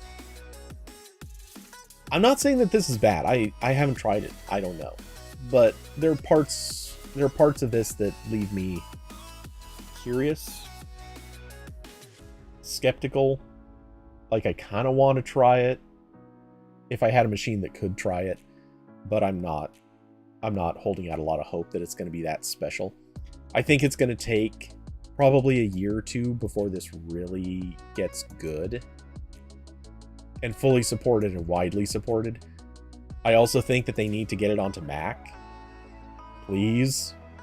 Like, pay attention to Mac again. You were doing good for a minute. Come on. Come on, company that starts with a G, and I don't want to trigger everyone's phones and home units. Do the thing. Hey, G. Just do the thing.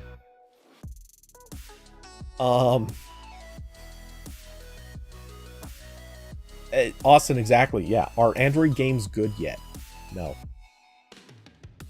No, there are obviously some that are perfectly fine, but to me, I think what this ultimately does, and this is one of the reasons why BlueStacks honestly is sort of more relevant.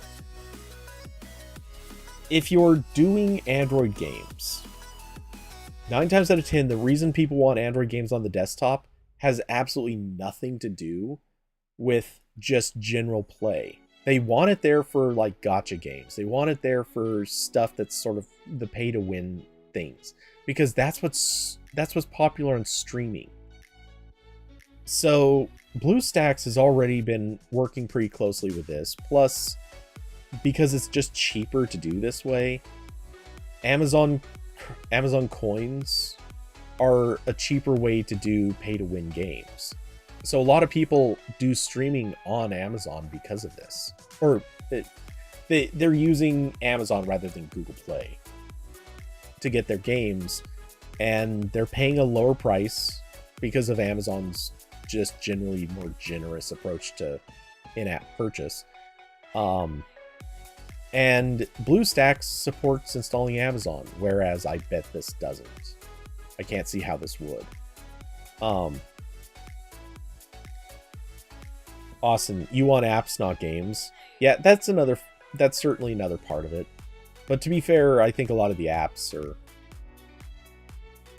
Well, I don't know. I'm not sure how this would really do, but yeah, that is another big part of this. They really should not have restricted this just to games. I kind of get why. It's a smaller platform to try to support, but I don't think that's what a lot of people care about.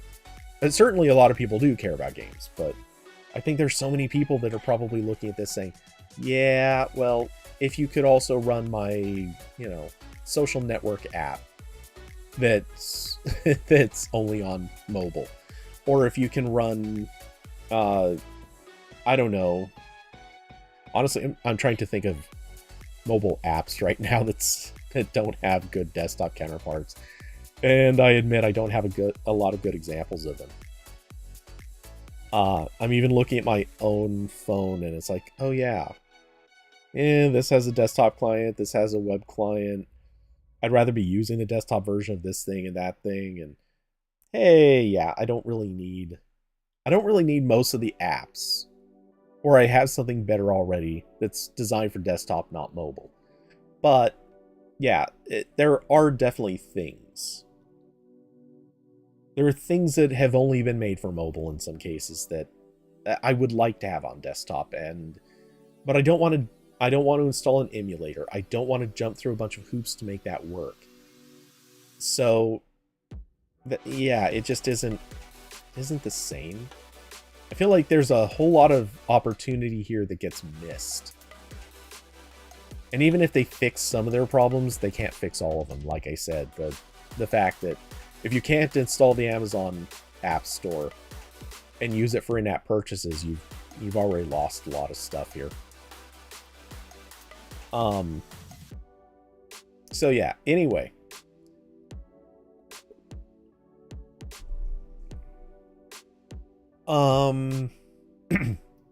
Okay, I'm going to quickly skim this Pantone thing and figure out what this is about, because it looks like that's short enough. And then we'll move on to, I think, the two other big topics. It's weird to be in that position of 2 hours later, and I've only done one big topic. So you not have to pay to use Pantone colors in Adobe products. Pantone requires a $15 monthly subscription. What? To use its colors in apps like Photoshop and Illustrator. Colors in old PSD files are turning black for some.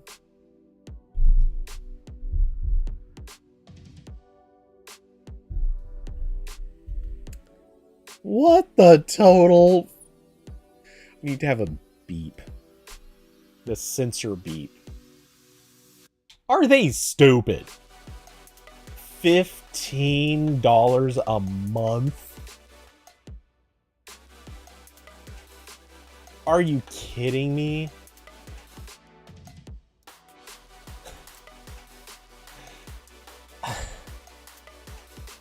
I mean, guys, you can suck my 14-1905 colored fleshy appendage. And by the way, for those that don't know, I 100% just Googled that, and yes, that is a color called Lotus.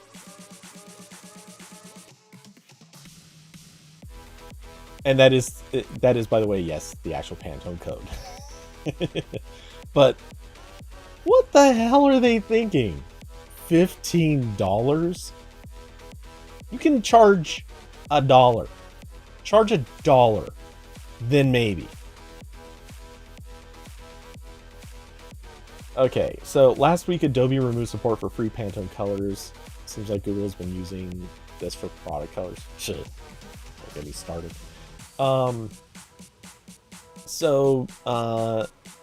PSD files that contain Pantone spot colors now display unwanted black in their place, forcing creatives who need access to the industry standard color books to pay for a plugin subscription. So, as we had shared in June, Pantone decided to change its business model. Some of the Pantone color books that are preloaded in Adobe Photoshop, Illustrator, and InDesign were phased out from future software updates in August 2022. I'm just going to quickly say this is something they probably should have made a bigger warning about, because I know I never saw a warning about this. And I open Photoshop almost every day. Well, at least once a week. To access the complete set of Pantone color books, Pantone now requires customers to purchase a premium license through Pantone Connect and install a plugin using Adobe Exchange.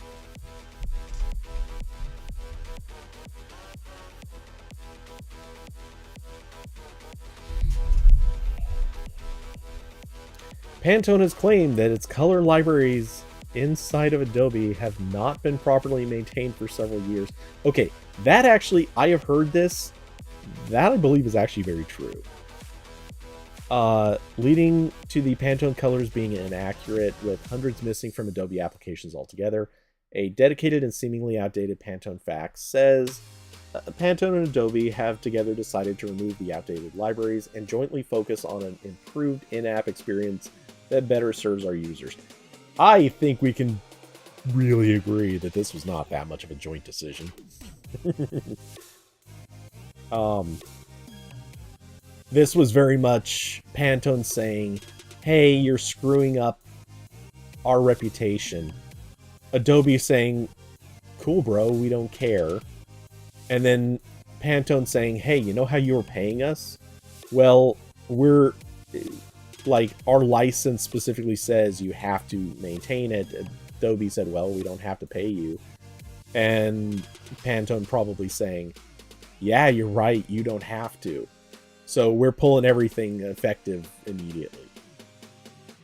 Creatives who understandably want to continue using the industry standard color system are expected to pay a $15 per month or $90 annual subscription or a Pantone license via the Adobe Pantone Connect plugin.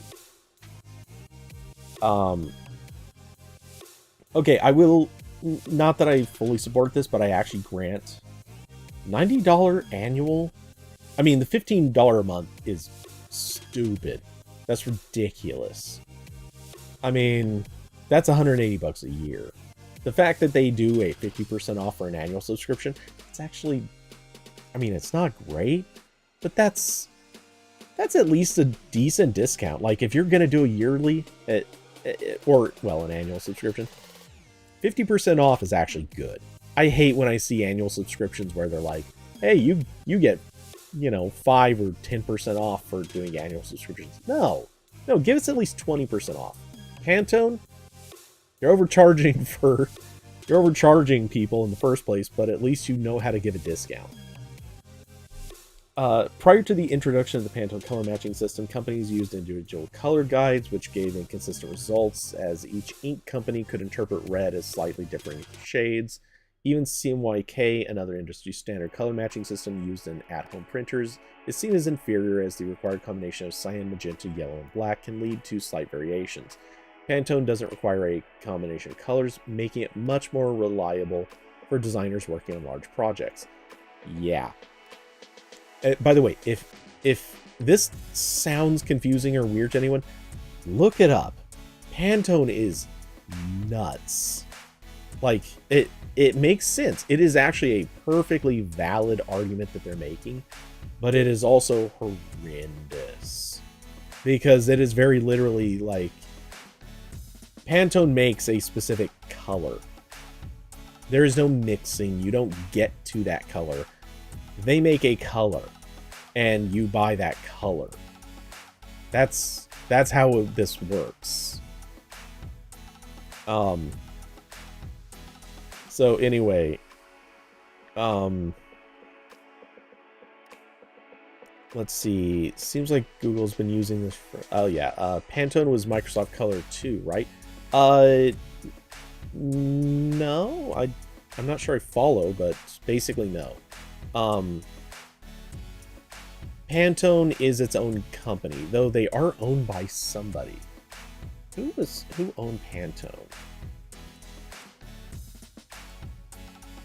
X-Rite. That's what it was.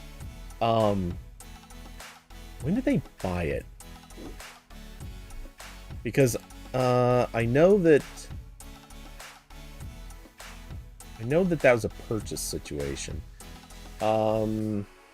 X-Rite, supplier of color measurement instruments and software, purchased Pantone for $180 million in October 2007, and was itself acquired by Donner Corporation in 2012. Okay. That makes me kind of hate X-Rite, but I also kind of get it. I wonder if that's, I don't remember for sure, but I wonder if that's why I went with Spider ages ago. But Spider has its own problems. And for those that don't know, and I'm sure don't care, Spider is a direct competitor to X-Rite in almost every product. And these are, both X-Rite and Spider make, like, calibration stuff. Do I have? I don't have it in reach.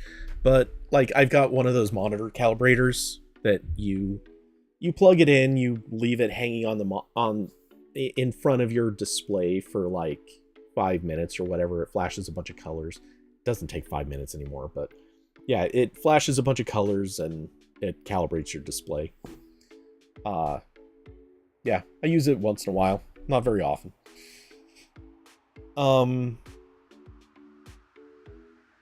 Oh yeah, okay. Microsoft and Pantone did a color of the year thing. I forgot about that. Wes Anderson movies are going to be very different now. Jeez. I mean, probably true. So let's see. While the Pantone fact states that existing Creative Cloud files and documents containing Pantone color references will keep those color identities and information, Photoshop users are nevertheless reporting that their old PSD files utilizing Pantone colors now show those colors as black. This file has Pantone colors that have been removed and replaced with black due to changes in Pantone's licensing with Adobe. That strikes me as problematic in a lot of other ways. They definitely should have... Actually, I'm really surprised that they were being read as Pantone. Well, no, I guess that does make sense. But still, that's brutal. So apparently using the Pantone Connect extension isn't guaranteed to fix the issue. Yikes. That's... Oh, and I bet I know why. It's the older versions probably don't have... It's probably for really old PSD files. And those would have been using the older color codes. And as a result, yeah, they're probably not going to work. That would make sense. So do I have an opinion on this? Pantone's charging too much. I get it, but holy crap. This is the... Pantone was sneaky about this. They managed to find something that they could basically treat as a patent, but it is not a patent. They found something they could treat as a copyright, but it's not a copyright. Though, well, technically it is a copyright, but it's a enduring copyright because it keeps changing. So Pantone has basically found a way to make a forever thing that they can charge, and no one is replacing them. No one is outmaneuvering them. That is really what needs to happen here. Someone needs to make an open source color code that is forever and enduring, and just do it to absolutely screw the hell out of Pantone. That being said, it is actually a good system. It just, they're overcharging for it.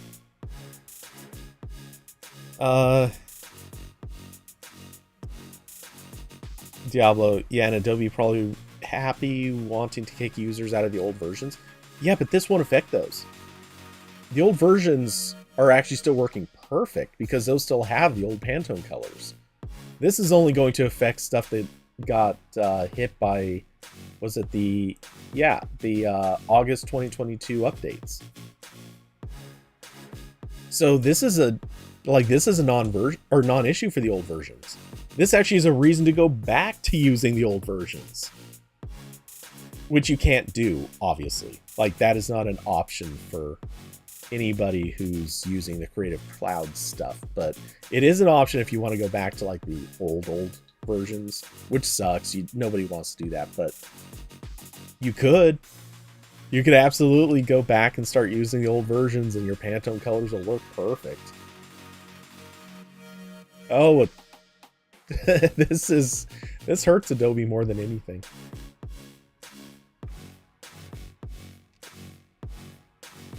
You know, Adobe could have just solved this by moving everything into that plugin, the Pantone Connect plugin, and just working out a licensing deal with Pantone to...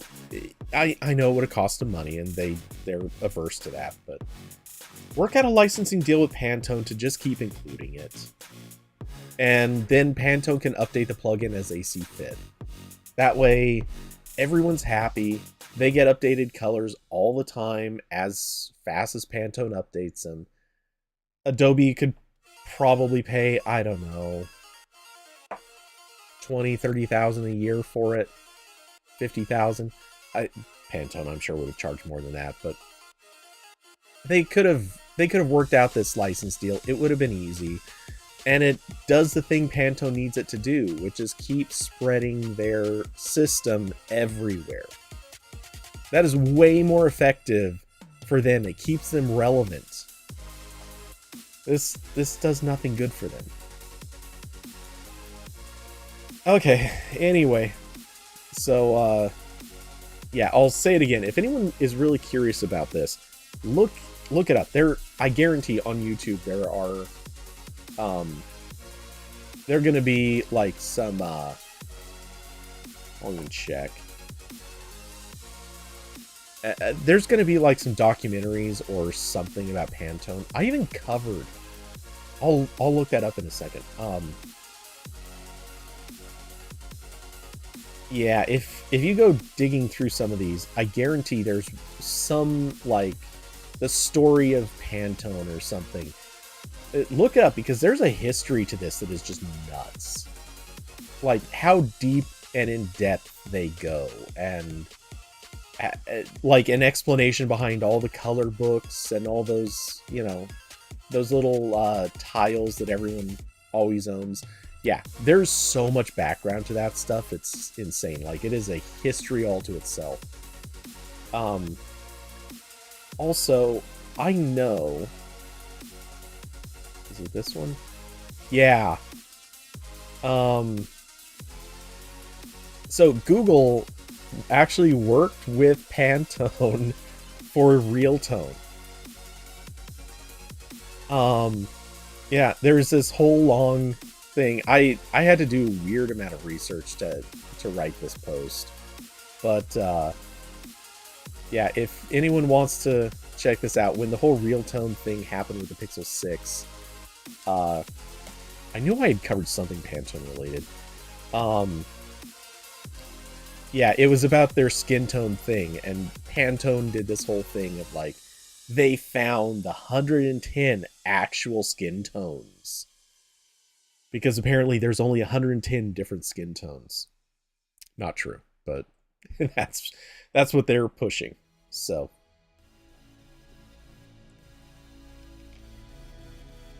you can peek at that too if there's anything interesting there.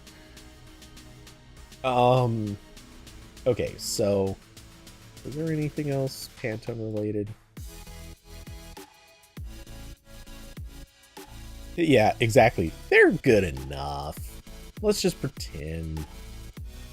Pantone gets mentioned a few times on AP, not a lot. Okay, so in a weird way, speaking of the Pixel 6 camera, let's talk about a different camera. Okay, that's a terrible transition, but we're going with it. Xiaomi.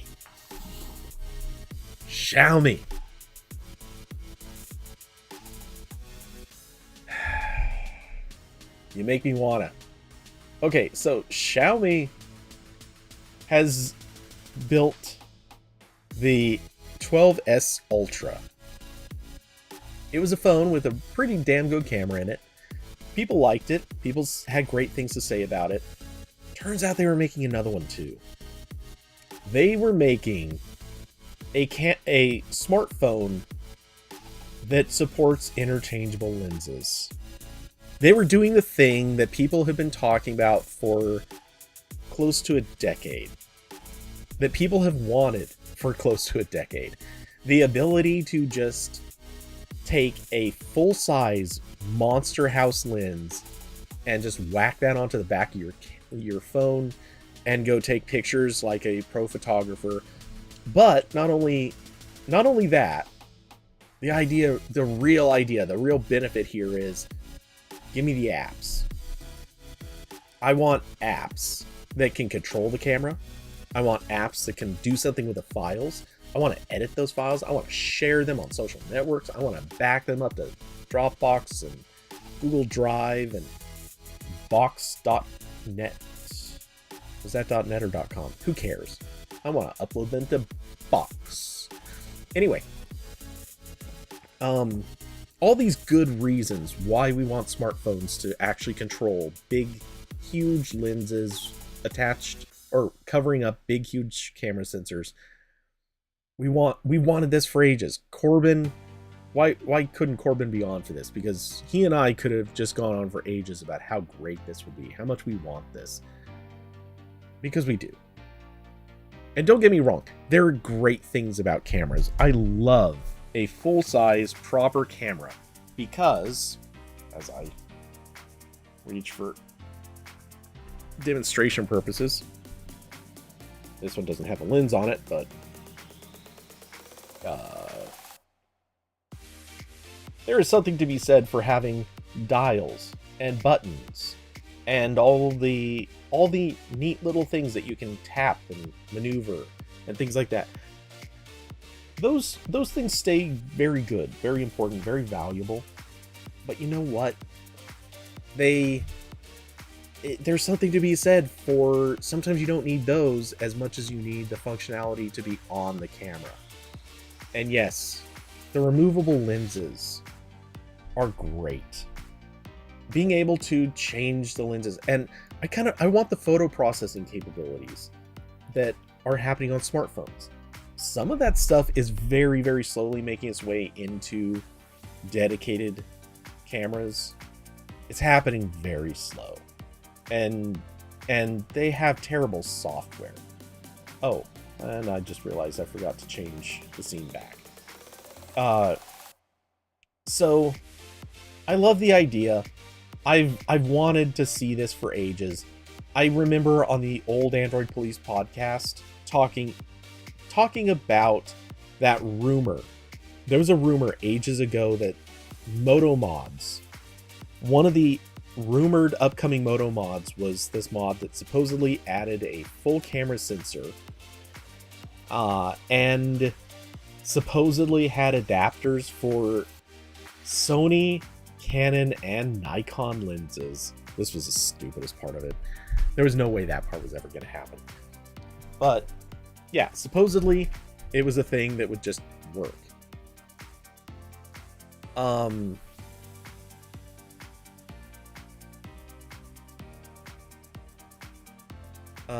Wait, what? Okay, awesome. I'm gonna have to reread that one in a second. But yeah, this has been the dream product for years. So,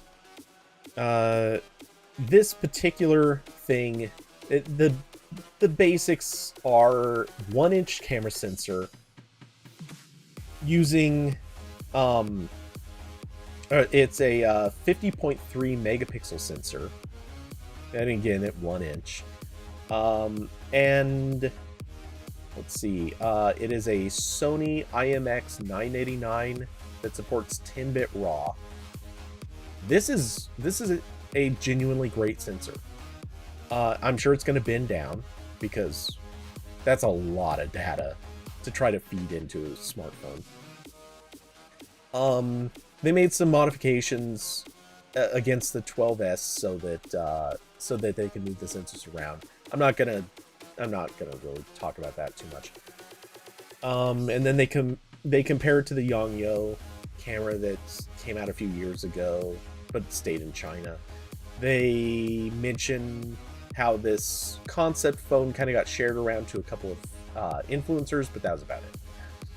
So there's not too much known here outside of the fact that this is just a beast mode of a camera. And it can support Leica M lenses.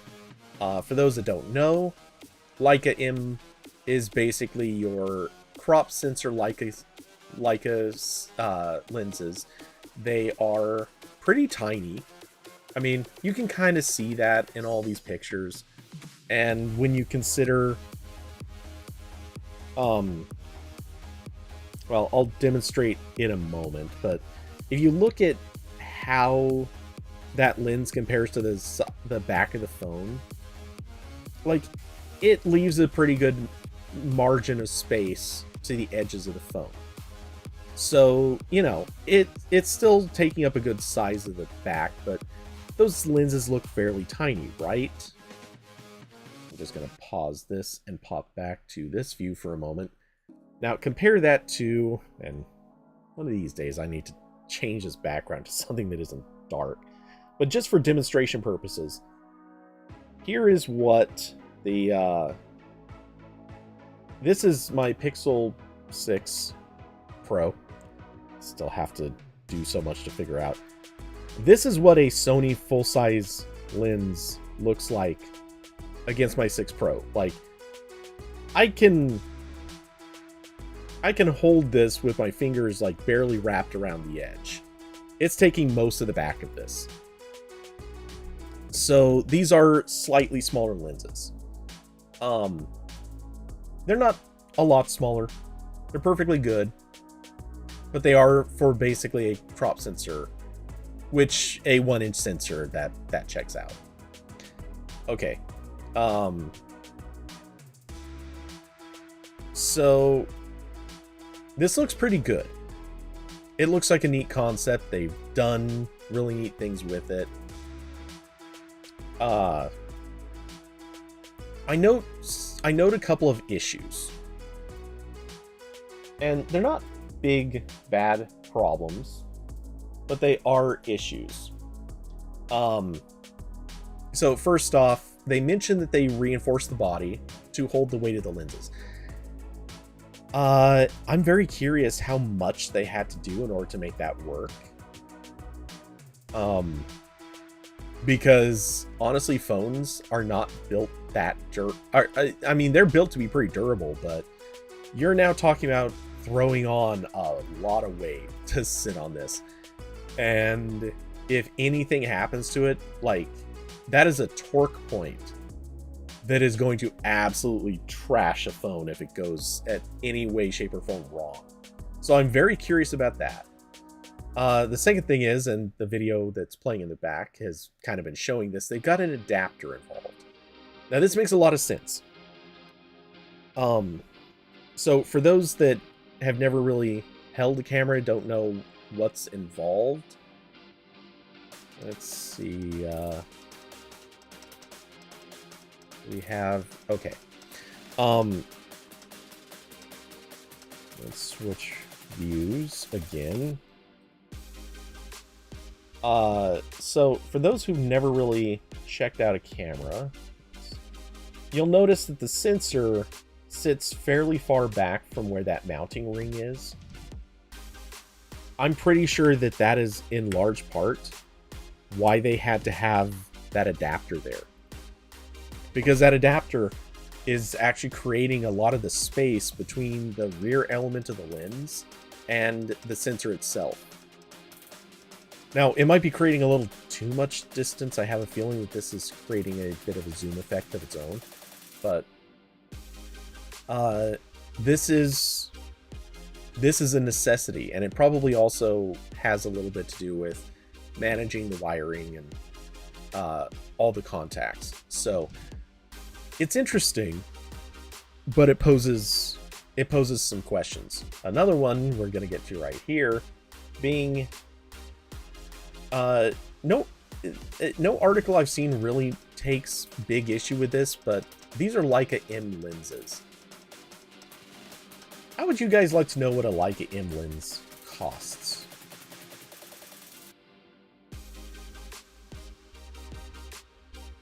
Here's a 35mm f2 lens on B&H. In fact, wait, is this the same one that they're showing in that video? It might be. That's a real price. $8,295. In fact, I know, you're thinking, wait, that's just coincidence. You picked out one of the worst. Let's sort low to high. Low to high, the cheapest lens in the Leica M lineup is $2,795. $2,795. Can I hear that again? $2,795. They didn't have to pick this system. They partnered with Leica, so they were going to pick this system. They did not have to pick this system. This is the system you pick when you are really, really determined to really spend money.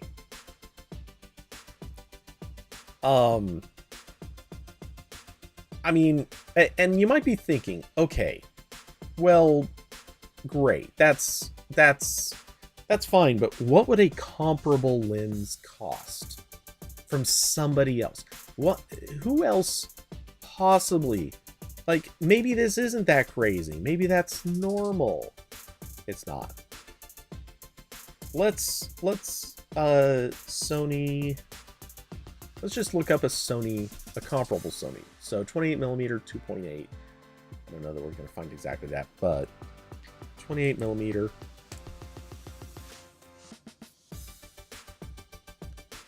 This is f2.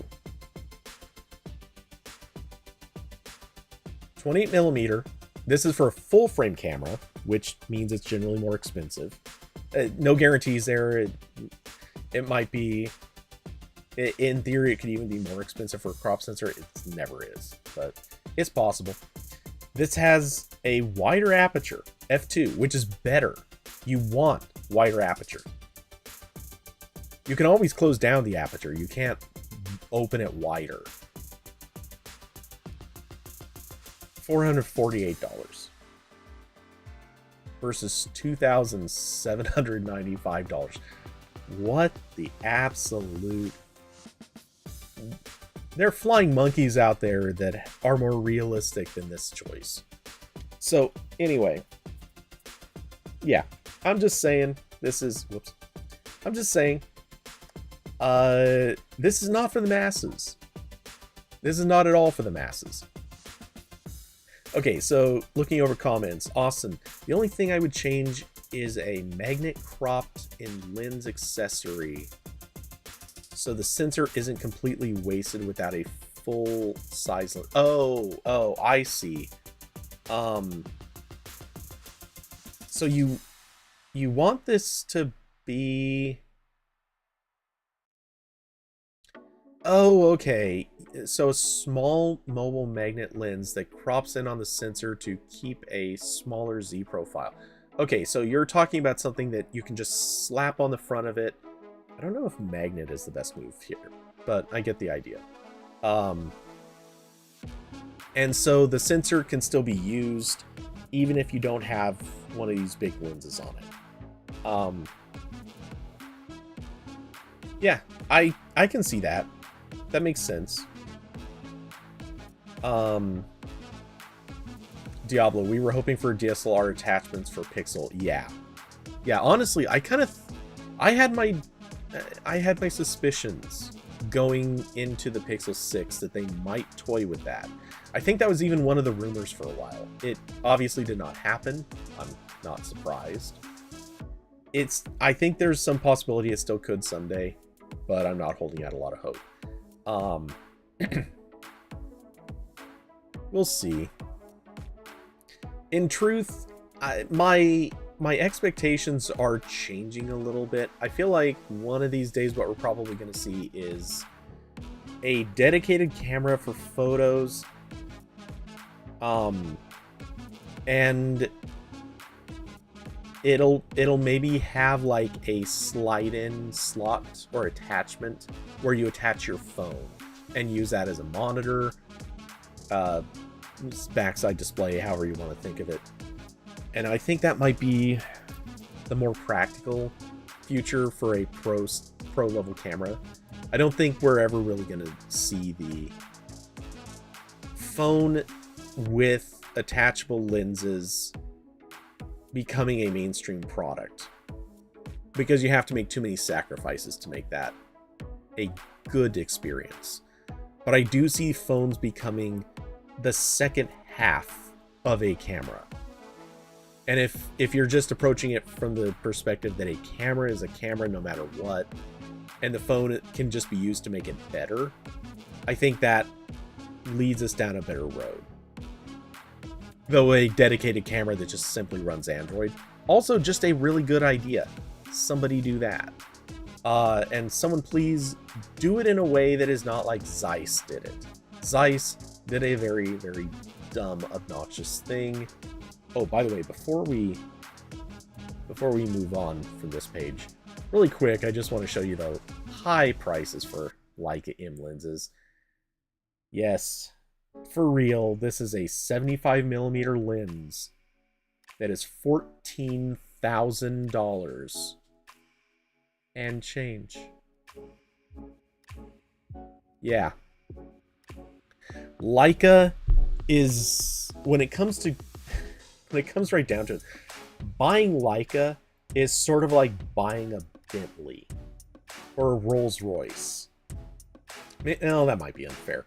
It's, I don't know. I'm trying to think. What is a dumb luxury brand that is technically, like, it's not worth its price, but it's really good?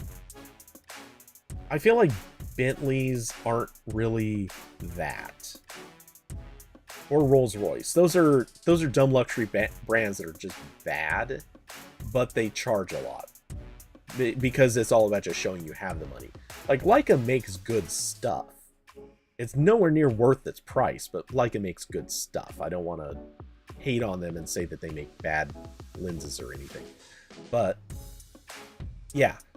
These prices, this is comical. Nobody should be spending this. Anyway. What was I going to say? Oh, but yeah. Also, no one should be buying the Zeiss camera. I'm just gonna... Really? I was hoping we were gonna get that. Oh, these... Was it the ZX1? Hey, I got it right. The Zeiss ZX1. No one should buy this either. It is a $6,000 camera with a fixed focus, fixed lens. Or wait, no, sorry, it wasn't fixed focus, it's fixed focal length. My bad. Correction. It is strictly a, what was it, 35mm f2, I believe? Yeah, 35mm f2 lens. You cannot replace it. You cannot, it's not an interchangeable lens camera. So it's only 35mm. It's fixed focus, or sorry, again, I keep wanting to say fixed focus. It's not fixed focus, but so you can't change lenses. You can't do anything with it other than just go out and take a 35mm, and it's $6,000, but it runs Android. That's the cool thing. That's it. That is the only cool thing about this camera, is it runs Android. I'm sure it's good for what it is if you really want exactly this, but it's not that good.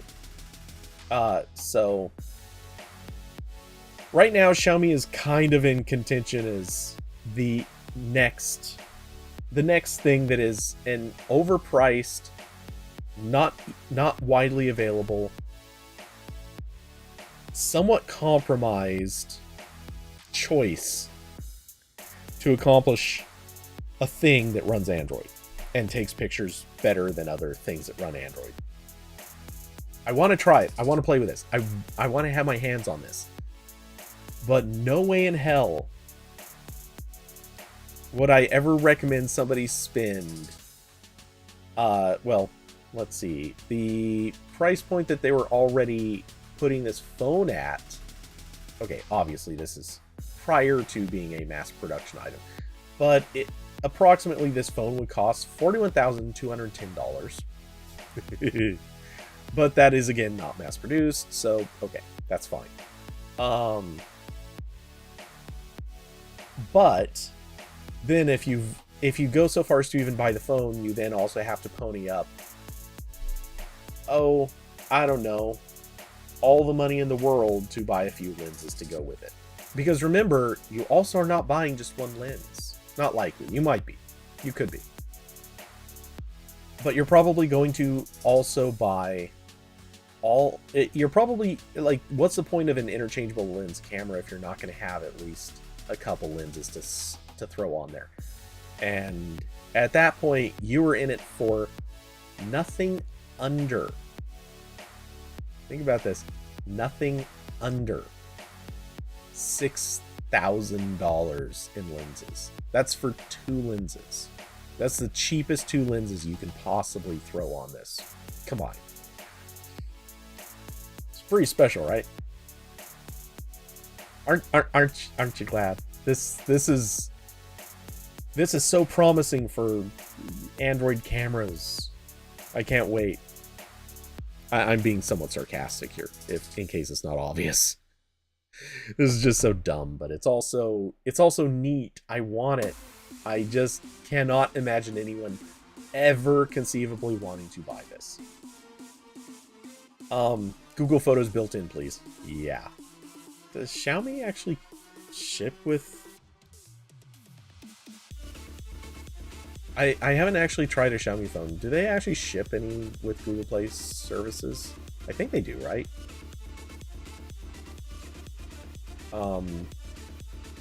It's not like we'd be able to tell from any of this page.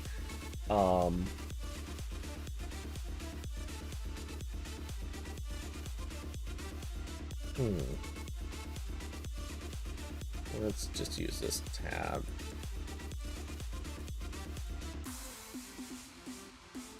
Oh, they do outside of China? Okay. Yeah, I guess they would have to. Well, not have to, but they would. Okay. I don't even know why I'm looking at this page because it's not going to say. Whatever. Okay, I'll take your word for it. I'm assuming that they must. So yeah, this with just being able to have your images back up conveniently, that makes it kind of worthwhile. But that's about it. Or not worthwhile, but it makes it tempting. Anyway, so I obviously had to talk about this. It's funny, it's interesting. I like I said, I really want to play with this. The same way that I really want to play with a couple of Sony's super camera-oriented smartphones that are kind of ridiculously overpriced, though to be fair, their version of ridiculously overpriced is just like in the upper 1,000 territory. Like, I think one of them was 1,800. It's astronomically overpriced, but at least it's something that somebody could realistically buy with their paycheck in 1 month.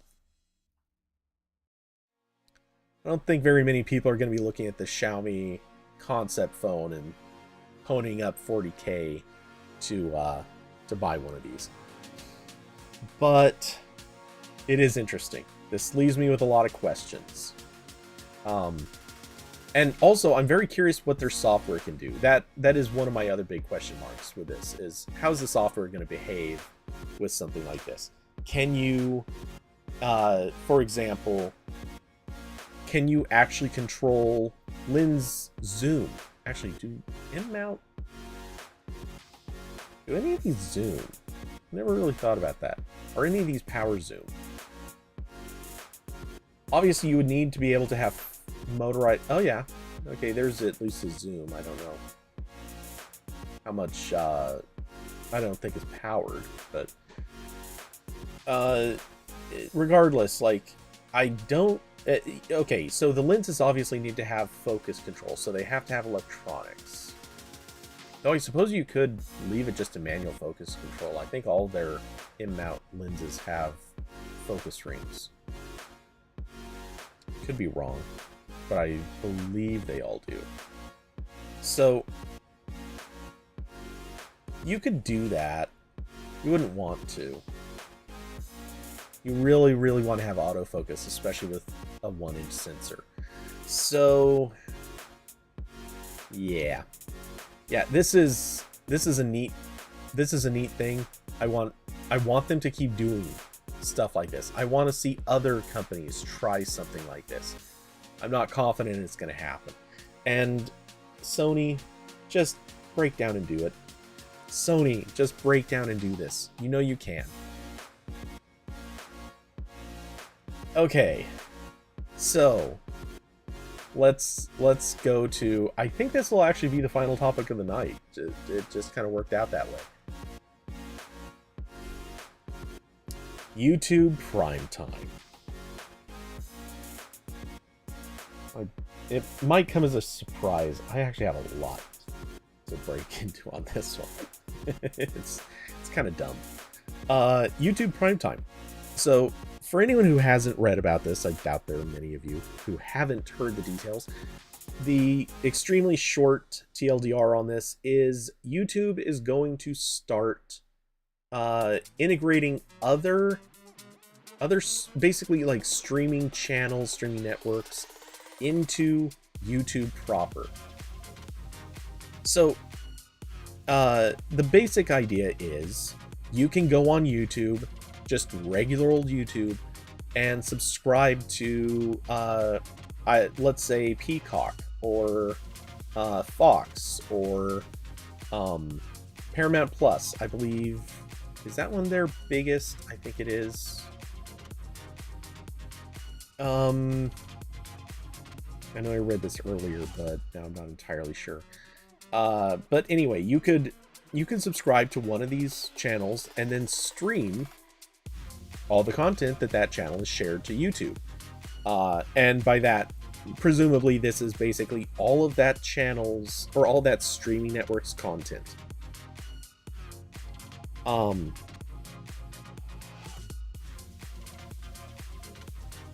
Diablo, Disney Plus is not part of this, at least not yet, and let's be honest, probably not for a very long time, if ever.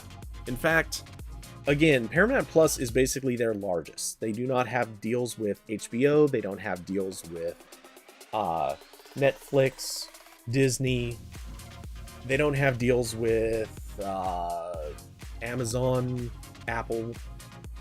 They don't have deals with any of these. They only have deals with, basically, it's like the TV networks that weren't really successful with their own streaming services. Like, maybe they didn't do bad, but they didn't do anything huge either. And it does include, let's see. Oh, they got Epix. I guess that's kind of a semi-name. They got the Great Courses and Magnolia Selects. Like, these are nobody's services, but they exist. And apparently they have NBA League Pass coming soon, which, hey, that's actually kind of a big deal, I think. I assume. I don't actually know. So, obviously, as Carson already brought up, would have made way more sense being in Google TV. Did you mean YouTube TV? Not quite sure. Because that was definitely one of the early takes. This should have been a part of YouTube TV, because YouTube TV is all about like the proper TV shows, like the big name stuff. That's where you would go for that stuff, while YouTube is for content creators, solo operations, or you know, stuff like Smosh. Like, it's the place for that kind of thing. And of course you go there for music and trailers and things like that. Whereas if you want your scripted TV shows, you go to YouTube TV. And yeah, a lot of these services are already in YouTube TV. You can already subscribe to them there.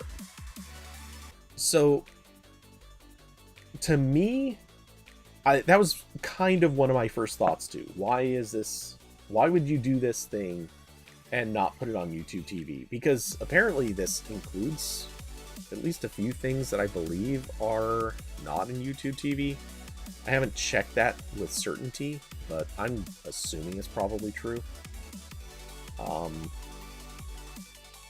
on a second. I'm trying to... Oh, that doesn't work. Can I do this? No, I cannot. Okay. I've been enjoying Universal Control just for the last couple of days, and for whatever reason, just kicked on my Mac. So wonderfully, I don't have to mess around with changing the pairing on my Bluetooth keyboard and trackpad. But some of the features also don't work the way that they're advertised, so that's a thing. But yeah, Universal Control. I was just trying to copy some stuff over from one computer to the other, and copy and paste apparently do not work as promised. So anyway,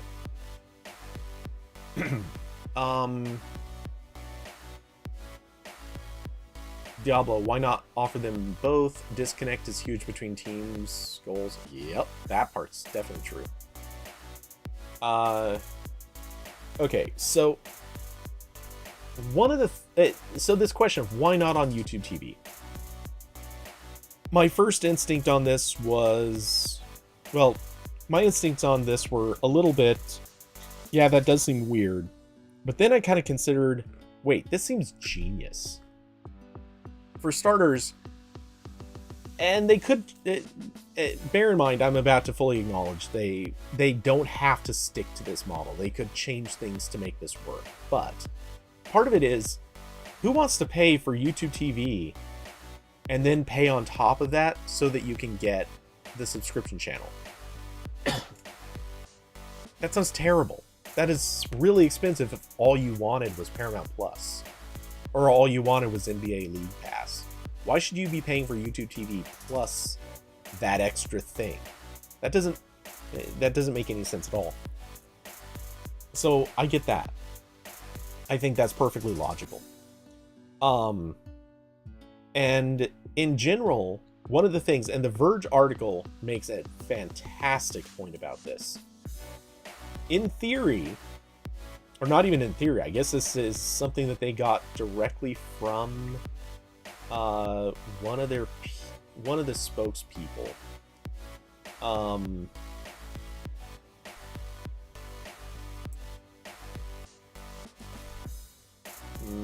Country?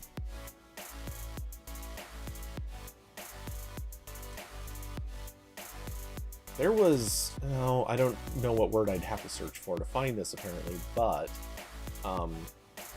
one of the points they made is if you want to watch something in, let's say, a country where some company has not expanded to. So let's say I'm just gonna pick something goofy. I don't know. I'm assuming Epix doesn't exist in Lithuania. I don't know. I'm just picking something at random. Maybe I'm wrong. Maybe Lithuania's got all the streaming networks and we just don't know.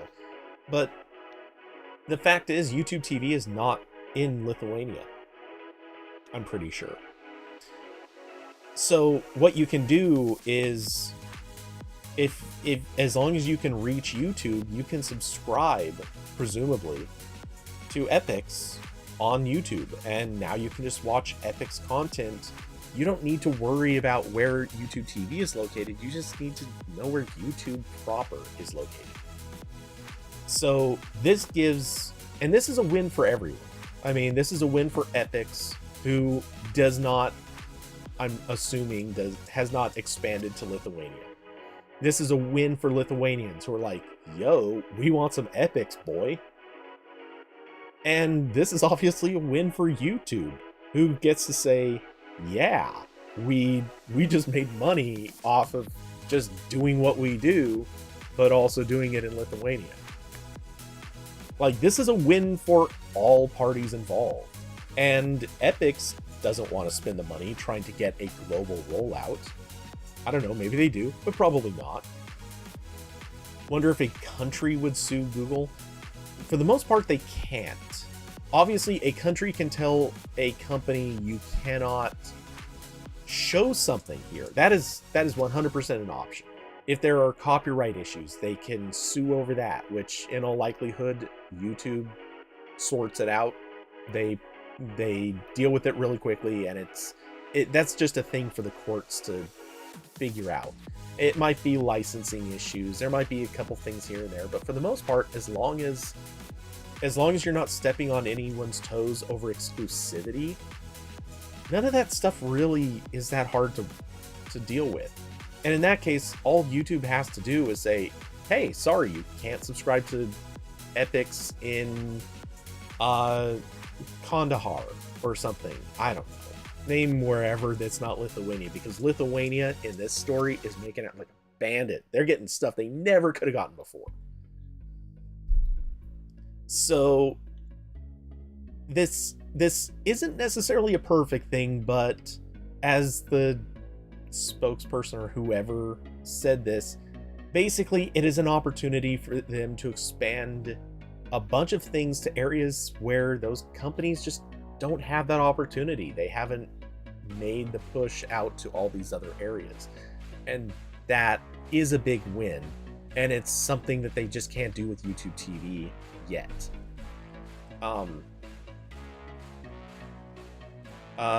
Carson, you feel like the reason why some streaming services haven't expanded to more countries has more to do with licensing restrictions? And that is, to some extent, probably true.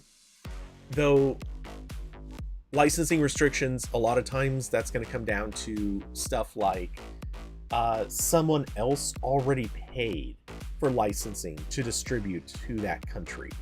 If that's the case, that's the case. I'm sure they can. I'm sure that this is stuff that they can control on a case-by-case basis, or limit and say, like, I don't know. We'll just say hypothetically, some really popular show was on some particular network. In this case, I guess we have to go with Paramount Plus because it's the most likely one for this to actually be true. Maybe some show happened there. Some company paid for distribution rights to air this show in, I don't know, let's say Yugoslavia. And then if YouTube tried airing that, or tried putting Paramount Plus on YouTube in Yugoslavia, is Yugoslavia still a country? It isn't, right? No, it definitely isn't. It got dissolved years ago. Whatever it's called now. Damn it. Let's just say Romania for all of this stuff. Pretend I'm talking about Romania. They still exist. So obviously, like in this scenario, Romania, like whoever paid for distribution rights in Romania is going to say, whoa, YouTube, you can't do this. We own this. This is our thing. And YouTube just says, oh, you know what? You're right. Click. And now that specific show isn't available to Romania. All the other stuff will be. That show isn't. Or they get the lawyers on the line and say, hey, can we work out a deal so there's a profit share if people watch this show?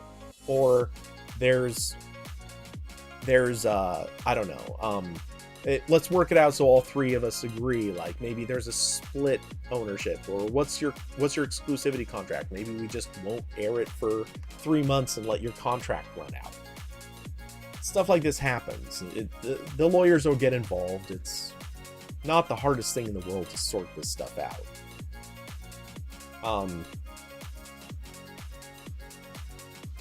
Do we know for sure that this will allow you to watch in countries where the streaming service is not available? Okay, well, let's see. I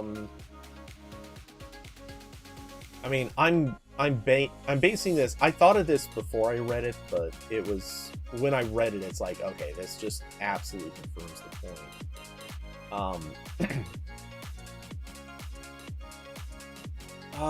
Let's see.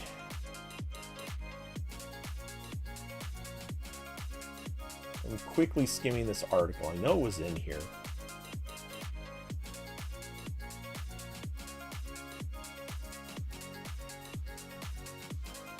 But I know with certainty it was...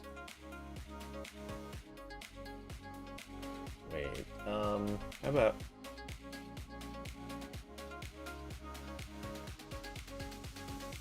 Oh, okay. Yep. So I'll read this whole paragraph.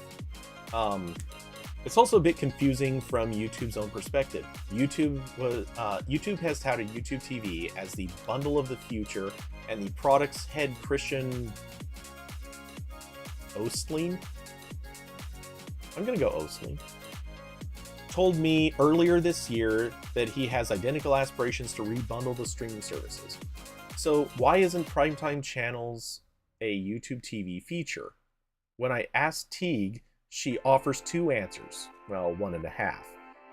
The one is that YouTube is global in a way that YouTube TV isn't, and that she sees a huge opportunity for primetime channels outside the US, where, quote, where some of the companies haven't reached scale. The half seems to be, or the half reason seems to be that YouTube and YouTube TV are different products with different teams, and in a classic Google fashion, they don't seem to work all that closely together. Which, yeah. There's also the unspoken other answer, which is that while YouTube TV is growing nicely, its 5 million users are barely a drop in the overall YouTube bucket. So basically everything I said over the last several minutes, all packed into one paragraph. Yes, they're a bit more concise than my ramble. But, yeah, this is really the point. Like, it's there. They're saying it pretty clearly. It's not necessarily as easy as just saying, well, no one else is streaming such and such thing to this country, so we'll do it. Like, obviously they can't just hands in the air say, yeah, we can do what we want. But they obviously, like, they can say, like, they can work with these companies and say, oh, no one's distributing your stuff in this country, in this area, in this market. You don't do it. Would you like to? Would you like to be able to sell your service in this market? Right now, the only thing stopping you from doing it is that you don't have the infrastructure here. You haven't paid for streaming service in this country. You didn't set up a data center. You didn't set up translated apps. Your app is just not translated for this country's services. You don't have this, you don't have that. Well, Google already did this. They already went through that battle. They made it happen for this country. So how about we do it? We'll take a cut. That's it. We just take a cut. And you can now sell your product in a sense, like we're selling it for you, but we take a cut and your product is now available in this country. We're not talking about getting into a fight with governments. Governments mostly don't have a right to get involved in this unless what you're doing is illegal in their country. And due to content restrictions and things like that, that can happen. And again, if there's like exclusivity deals with distributors, that can factor in. But we're talking about a straight up like, I don't know, what was that stupid thing? The Great Courses channel.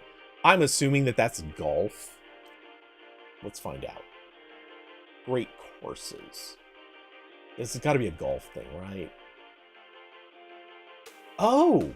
No, wait, is this... Oh! It's like learning stuff. Okay. That's way better. I thought this was going to be like a golf channel. Okay. All right, never mind. I can't hate on them. But yeah, this, if I don't know, I'm assuming Magnolia Selects probably doesn't have a big reach. The Great Courses probably doesn't. Most of these probably don't. NBA League Pass. That one, there might be legal issues there. The NBA might have a thing about distribution outside the US. But if they don't you think people outside the US who like following the NBA might want to watch this stuff? YouTube might make that possible. That's kind of neat. That's something I think everybody can kind of come together on.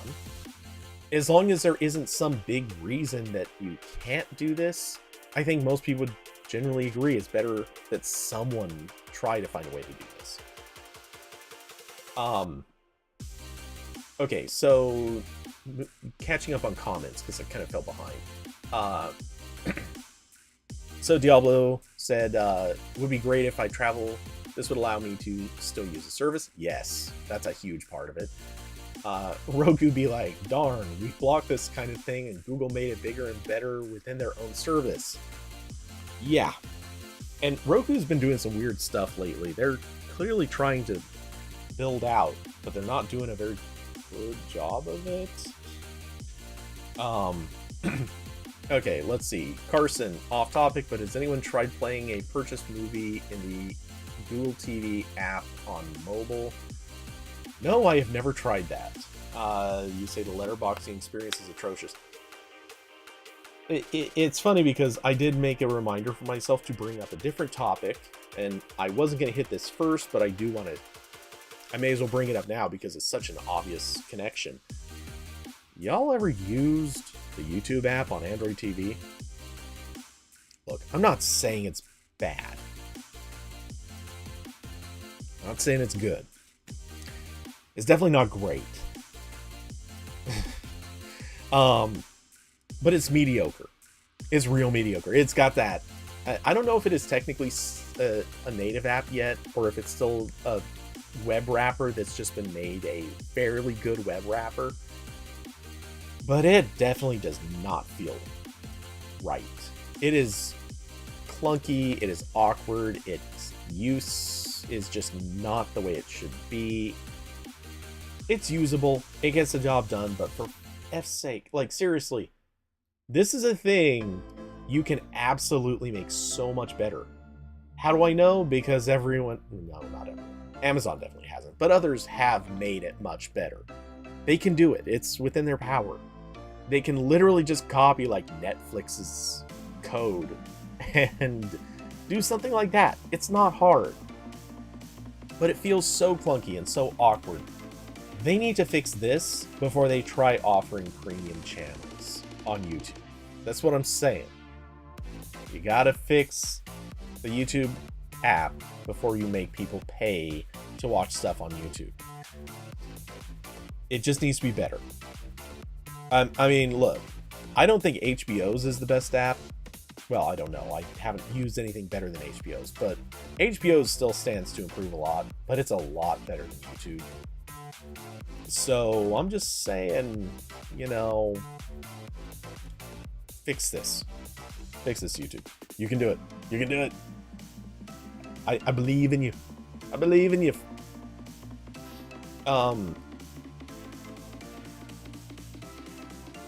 Let's see. It definitely doesn't have the fluidity like other apps. Yeah, exactly. I mean, it's still a million times better than Amazon, but that's setting a shockingly low bar.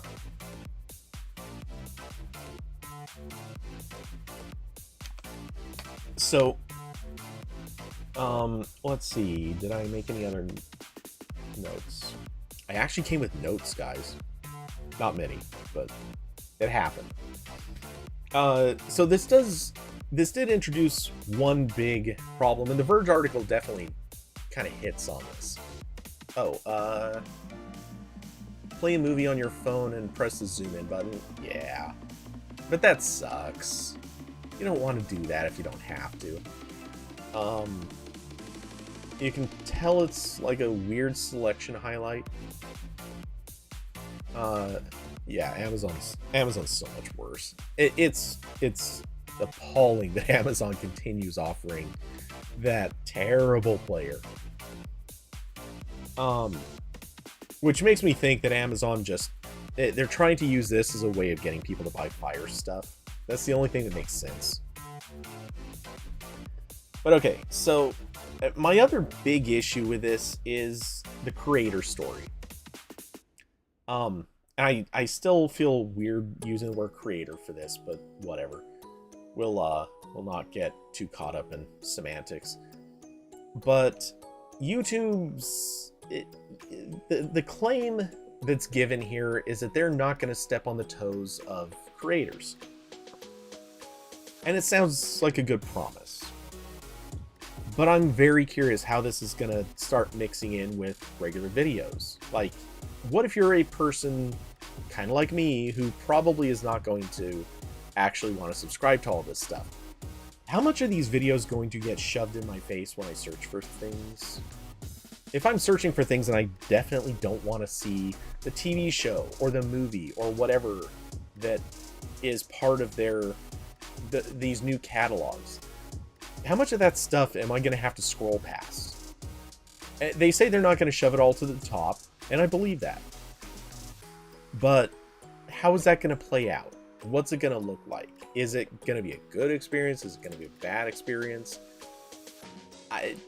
I'm concerned with that kind of a thing. And YouTube already does an okay job of this in the right instances. Since it's currently trending, I'm just going to use this as a chief little example. If I search for Clueless, it's a movie that they have on there. You can rent it. Great. Fantastic. Funny enough, you search for Clueless, and the first thing that pops up isn't even the movie, technically. I mean, it's right there. It's easy to see. But, yeah, it's a video about the movie. And you scroll down, and sure enough, there are... Why is Netflix film... Oh, it's first few minutes. Okay. But yeah, it's a whole bunch of stuff about the movie. Great. By the way, this is trending. Clueless is trending right now because... oh damn it, I'm blanking on his first name, but Faison, the guy, the black guy who was dating, oh, what's her name? Anyway, he just dressed as himself from the movie for Halloween, and he had his daughter dress as the girl that played his girlfriend in the movie, and I cannot think of her name. I can never think of her name. Anyway, it blew up on Twitter. Everyone's loving it. So, it's been trending. That's why the movie popped into my head. Oh, Diablo, I'm gonna have to just look this up, aren't I? Let's see, is this gonna pop up? No, of course not.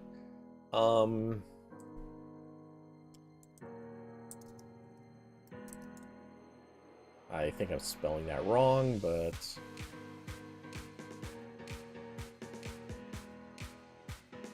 How about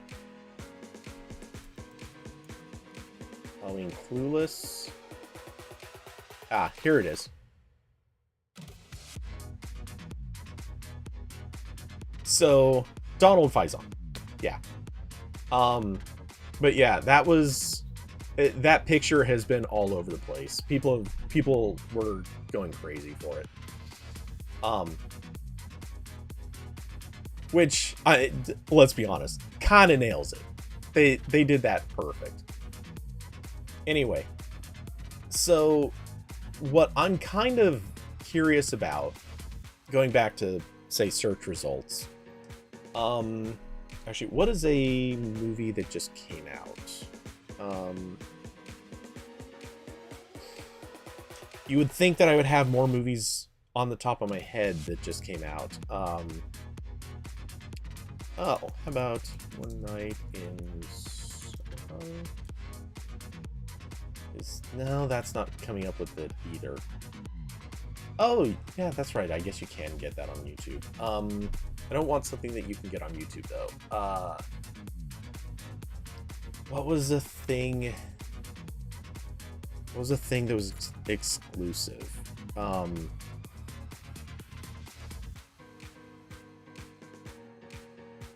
Yeah, exactly. Diablo. One of the things that they're going to do is anytime something comes up, if you can, obviously, if you can buy it on YouTube or rent it on YouTube, it's probably still going to be like that. But if a service offers it, or they'll have just different buttons. I'm sure that's part of it, is they'll just have different buttons kind of depending on what the circumstances are. Like if you're allowed to rent it, they'll let you rent it. If you're allowed to, if you're allowed to stream it from something, they'll probably put the option there to stream it or rent it, buy it, whatever things YouTube allows, I imagine will be part of the options. By the way, if someone hasn't seen this movie, Last Night in Soho, really interesting, very, very well done. And if nothing else, like, you don't even necessarily need to see the movie, just search the dance scene. The dance scene in this is ridiculous. Because what they did is they had, man, I want to play it on here, but I know if I do, like, that's begging for copyright strikes or something. But they had Matt Smith dancing on the floor, and instead of using very many special effects, they had both actresses, and you can see the actress and the two actresses in these top two thumbnails. They were trading places during the dance outside of the frame of the camera. So every spin of the camera is a different person dancing with him, but it's the same character. Really, really neat. Well done. Look it up. It's just cool to watch that. And they did some really neat stuff through the movie to watch, or to make that happen. But what I'm kind of expecting is we're gonna see maybe like, I think what we're gonna start seeing is when you search for something, there's probably going to be like a box to the right that is like the official thing, and then all of the YouTube content will maybe live on the left and down, like as you scroll further down it may fill and take the rest of the screen. I don't know, that's kind of how I'm picturing a lot of this stuff appearing, but I am very curious how this is going to compete with regular YouTube videos. Is this going to be a thing where YouTubers previously, like if you went to YouTube, the fact of the matter is, granted, you fairly good odds you're watching some channels that aren't getting paid for the stuff that they put up, but for the most part, you're probably watching a lot of stuff people are going to get like paid for you watching. Now, there's going to be a whole bunch of corporate interests who are all putting stuff on there, and you're probably just gonna you're gonna see YouTubers kind of getting to complain, hey, they searched for things and they could have ended up on my video.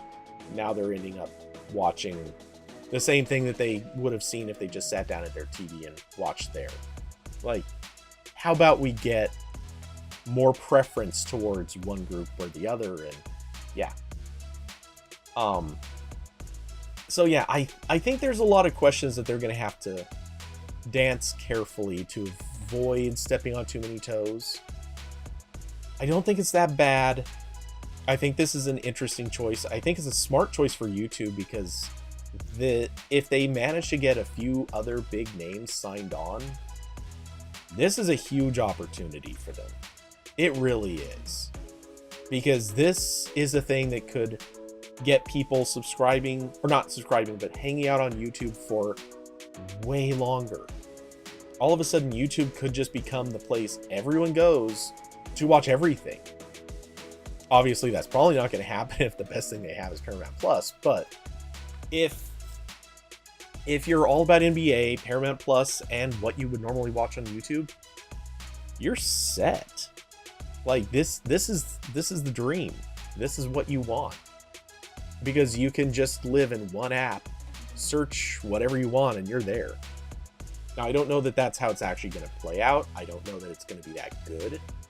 But, you know, if something like this becomes a reality, like you just open up YouTube and the shows that you're watching are there alongside a lot of content about those shows, and the vloggers that you like to follow and everything like that.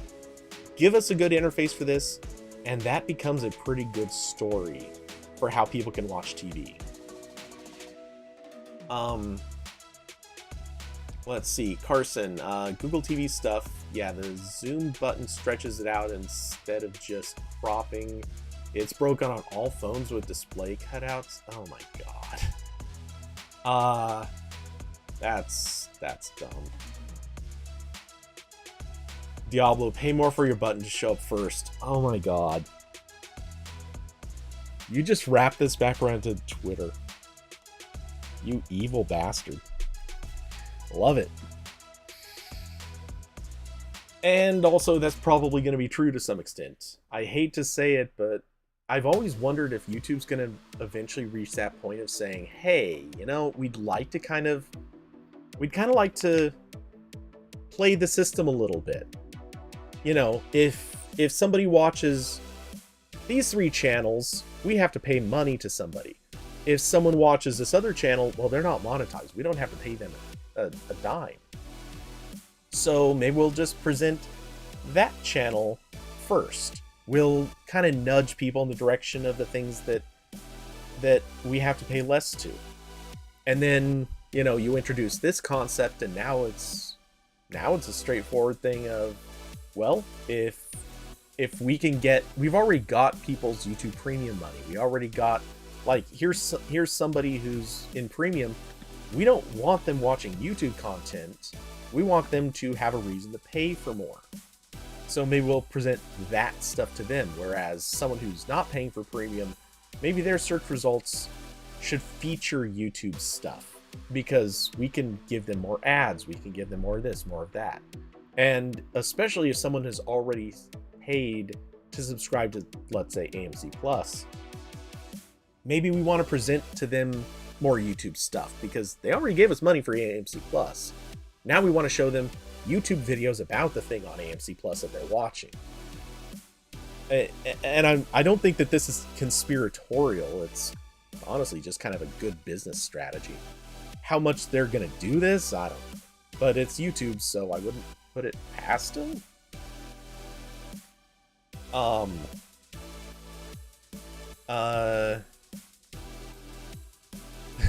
The "Are you not a robot" test for them is, do you like AV1? Oh my god. Oh geez. AV1 is consistently the thing that I keep wondering if AV1's ever going to happen, and I just keep thinking it won't.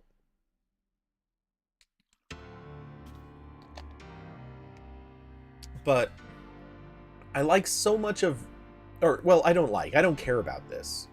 It doesn't hurt me, it doesn't help me. I'm not likely to do any subscriptions in YouTube for any of these things. But I like the idea in the sense of, this just makes all the sense in the world. This is a product people want, in a weird roundabout way. Like, maybe people don't want it a lot, but I think enough people want this, they would be happy with this. And it makes sense. It's just such an easy pitch to say, here's another way you can watch the stuff that you want. If you don't like their app, come watch it in YouTube. If you don't like, if your search results aren't that great, we're going to give you, we have more things we can show you with search results. If you live in a country where you couldn't have gotten this before, maybe you can now. Like, there's so many good stories about how this is an improvement. It's hard to find a flaw with this, outside of the fact that it could be flawed. It could, and, you know, obviously, like, YouTube's interface on TV could still be better, but it's not that bad. Like, this is on the right track.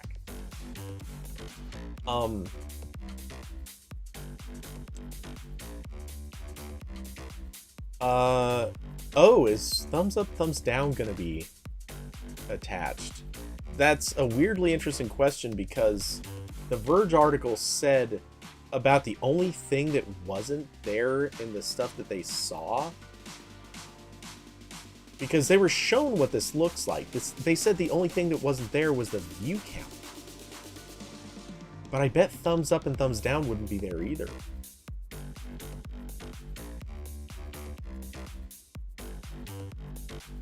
Yeah, here's the part. So YouTube has signed up 35 partners for the launch, from big name streaming services like Paramount Plus and Epix, blah, blah, blah. Each one will operate essentially like any other YouTube channel, with a curated homepage and a bunch of videos. Those videos will show up in the movies and TV section of the YouTube app, as well as in search results, recommendations, and elsewhere around the platform. You'll be able to leave a comment and like... Oh, okay, they do have those. You'll be able to leave a comment and like or dislike the video. All that's missing is view counts, which honestly I would love to see. I would be so curious about view counts on some of this stuff, but I can understand why they wouldn't want that, because it would be a very unfair representation of view counts. There'd be a whole bunch of people who, I mean, let's be honest, it's one of those things, like, if there are some people who are going to watch certain shows in certain places, and some people will be kind of weird and watch very specific shows in different places. Like, if I'm watching on HBO, what are the odds that anyone wants to watch any Game of Thrones stuff in a computer window? Nobody. No one's doing that. You want to watch that on the biggest TV you can get. What are the odds somebody is going to sit down and watch a show like minks on a computer window, especially YouTube, where pausing is pretty good and you can move frame by frame. If you've seen the show, you know what I'm talking about. Yeah, let's be honest. Binks would probably do a better job on this. And I'm describing HBO shows. I don't know what the hell's on Paramount Plus besides Star Trek stuff. But, you know, imagine the toxic comments. Ugh, I know. But, yeah, to be fair, though, the comments, I'm assuming, would only really be there if it's people who subscribed. Right? If you're a subscriber, the odds of the comments being toxic are way lower.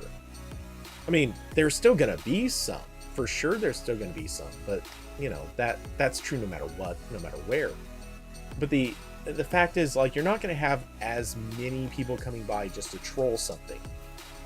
Most of the people probably paid because they just actually want to watch this stuff. Which isn't to say that they wouldn't have, like, paid to watch other things, and then this was also included in the subscription, therefore this is a thing that they're going to troll and complain about. But yeah, it's not like free videos where people are just going to drive by and complain and be terrible. And I know I'm saying all this in the exact same stream where I just said, oh yeah, people happily spend $8 to go be trolls on Twitter. But would they not spend $8 or whatever to be trolls on YouTube? I'm sure they would. I don't doubt that for a second, but I think the odds are lower. And YouTube is honestly a lot better at filtering and eliminating spammers. I say that on the same stream where a spammer bot showed up on my channel and spammed the channel. So maybe I should not be saying these things. YouTube is still a little better about spam than Twitter was. That's a fact. Twitter, terrible with spam.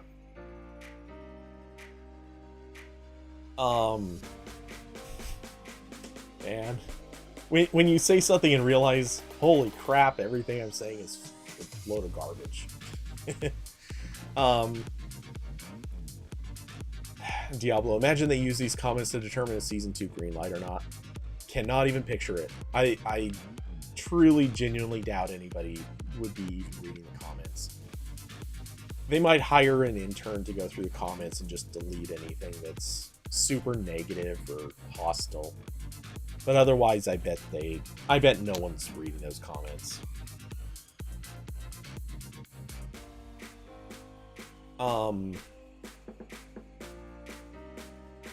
Austin, honestly, you prefer watching things on your phone so it's not a distraction? Do you mean so that you're watching on your phone, therefore the phone cannot be a distraction for you? As in, if you were watching on TV, you would have your phone out the whole time and you'd be messing with your phone? Is that how you mean it? I'm confused by this. Yes, okay. I've never really considered that, mostly because I would hate watching stuff on that small of a screen if I don't have to. I mean, don't get me wrong, I'll watch anything on any size screen if that's what it comes down to. Like, if I'm on an airplane, you better believe it. I'll watch a Matrix movie on a tiny little, like, watch screen if that's my only choice, but I'd rather not.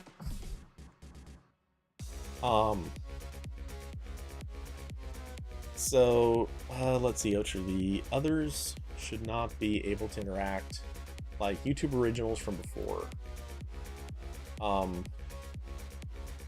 YouTube originals was a test pilot. YouTube originals was a test of something, but I think it was just a test of how they could blow money on the wrong projects. Don't get me wrong, I look back on YouTube originals and I can see why they thought some of that stuff was a good idea. They had to look at some of those things and wonder, is this really the way we wanted to go with it? Like, someone in a meeting room had to sit there and ask, were these really the right channel ideas, or the right show ideas for this? Maybe we should come up with something a little bit more, I don't want to say ambitious, but a little bit more,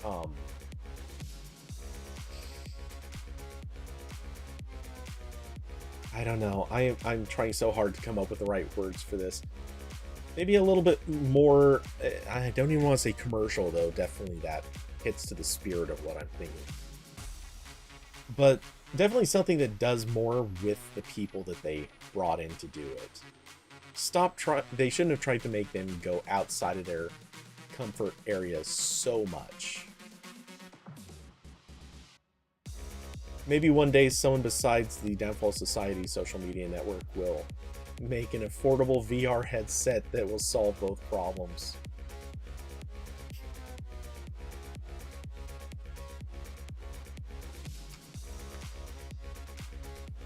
Can you imagine them actually doing? I don't.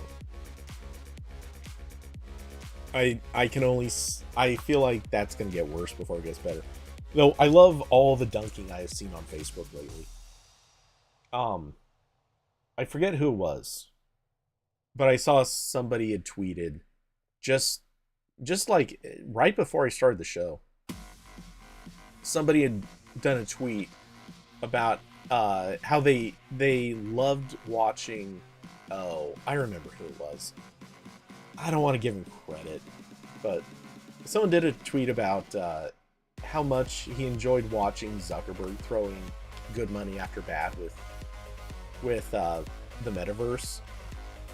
And then in that same tweet, he included a GIF of then it went on to say, I can already see how it's going to turn out. And then he included a GIF of Thelma and Louise right as they drive their car into the Grand Canyon. And yeah, it's like, yep, I was thinking the same thing. Is what I said a week or two ago during a stream. I feel metaverse is just, it's doomed. And I'm kind of loving this. All the social networks are kind of piling themselves into a corner to destroying themselves faster. Facebook is, I don't think Facebook is going to die anytime soon, but man, it is cratering. It is tumbling in value. Like fast enough that people can't get rid of their stock fast enough. Though it probably has recovered some by now, right? Right? One has to assume it must have. Oof.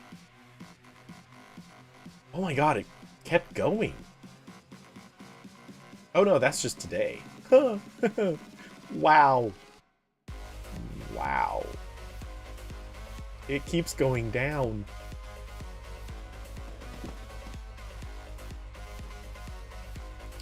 In the last month, it has dropped a third of its value. A third in a month. In 6 months, it has gone down over half. That's, oh my god, that's actually almost 60%. I didn't actually consider looking at the percentages like that. In the last year, or well, sorry, year to date. Is it really that different? Nah. In the last year, it has gone down almost 3/4. That is insanity. Yeah, let's see Google's at, oh, holy crap, that doesn't look great either. Though to be fair, that is a drop of almost 4% today. 8% in the last week. Okay, in the last 6 months, it is down 1/4. Okay, but year to date, Google is down 40%, or Alphabet. Which, okay, that's a lot. My God, do I wish I had the money to invest in these companies right now. I would happily dump a little bit of money into Google right now, just because this is a buy the dip situation. You know this number is going to go back up.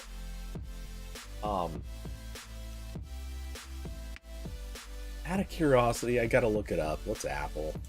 If it's up, I'm gonna be so mad. Apple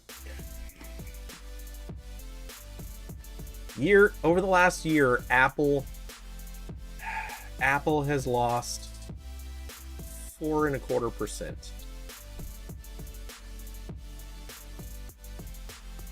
I mean, if you pick out specific narrow margins, it's up or down, but oh my God. Yeah, everything's really down today. That's interesting. I wonder what news hit today that just wrecked everything. Have we hit the dip yet? I'm not saying that we've hit the dip. Like, I don't know that we've hit the low point, but I think it's safe to say it's gonna go back up at some stage. It kind of has to. Whether or not it'd be better to buy today or wait, another month, I'm not gonna try to guess that, but Amazon and Microsoft, and quickly this is turning into, yeah, Amazon's had a bad day too. Amazon for the year is down 45%. That's hard to believe. Supposedly they were doing really good this year. Still, I mean, that's still not the worst. Okay, Microsoft. What's their 34% down. That's not as bad as I would have thought. You know why? It's because the Xbox is still making really, really good performance. I'd almost bet that's why. Xbox is probably helping to prop them up. Because it's just had such good news. Sony, out of curiosity. This ought to be something. There's no chart. Okay, year to date, 43% down. That could be a little bit worse for the year. Oh, there we go for the year. Just didn't show up before. 42% down. That's not wonderful, but yeah, all of them have been way down. So tech stocks, let's be honest, a lot of this probably has to do with the chip shortage. If we were to, I feel like this all has a turnaround point coming eventually. It has to. I mean, some of these companies might end up getting pinned down and screwed by low stock value, but I would expect a lot of them are going to have some resurgence somewhere. They kind of don't have a choice. Qualcomm is way down on dropping Q1 2023 phone sales expectations. Yeah, well, that's gonna happen. The end of the world is here. Yeah, because the stocks took their hits. Now, this just means it's getting better. There is a good time to buy coming, or already here. I mean, it's kind of inevitable. A lot of these are going to make their recovery. They kind of can't not. And a few of them are in really good position to make recoveries. Or at least they will be once, like, chip shortage and obvious. The one question here, I think, is how much of a recession or depression are we facing? Carson, what platform do we use for stocks? I don't use one. I technically have a Robinhood account, but I don't use it because Robinhood is evil. I can't think of the name of it, but there's one that I know Phil DeFranco has recommended a few times. If I was gonna go to anything, it's probably that one, because that one at least did not get itself involved in the GameStop incident, because that is some shady BS, and that's why a lot of people left Robinhood. So yeah, I would probably just use that one. For giggles, I should probably go set up an account and like get a referral code or something. TSMC and Samsung both have a surplus of fab lines open, so the chip shortage is basically over. It's now about cost per chip. Yeah. But yeah, one way or the other, I have a feeling that that's been at least part of it. Yeah, don't take stock or financial advice from me. And by the way, same here. Don't. I do not follow this stuff. I can the closest I have to advice is logically, I can point to things and say I'm pretty like I think it should get better as it gets obviously. Like if someone had asked me 3 months ago, are we at the lowest point for these stocks? I clearly would have been wrong. Like, you know, just saying. If someone had asked, well, okay, Sony's a bad example for this, but if somebody had asked me if I thought it was going to get this bad, I would not have said, I wouldn't have said this.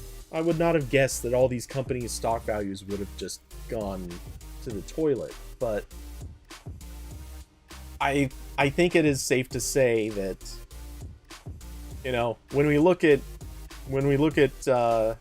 Sony being the easy example here, the entire life of the company has had some good and bad times, but speculation at its finest. Yeah, exactly.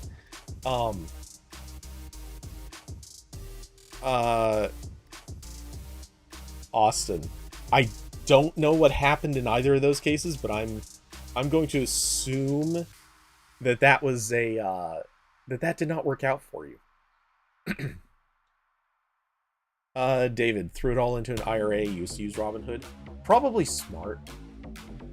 Though I don't know enough about investing. I freely admit, like when I was younger and I actually had a job that was really, really paying out good money that could have gone into investing. I was digging into a lot of like micro investing. I wanted to get involved in things like that because one, the returns actually looked like they had way better returns. Sorry, and I said micro investing, I meant micro loans. Doing micro loans looked like it had a very good return potential, but I was trying to find a good company to do that with. I never actually got around to, or I never found one. And then by the time I was going to kind of circle back around and do investing other ways, life threw some interesting ringers at me, so that never ended up happening. Let's not go to Google. Actually, I'm going to go back to Meta for a second.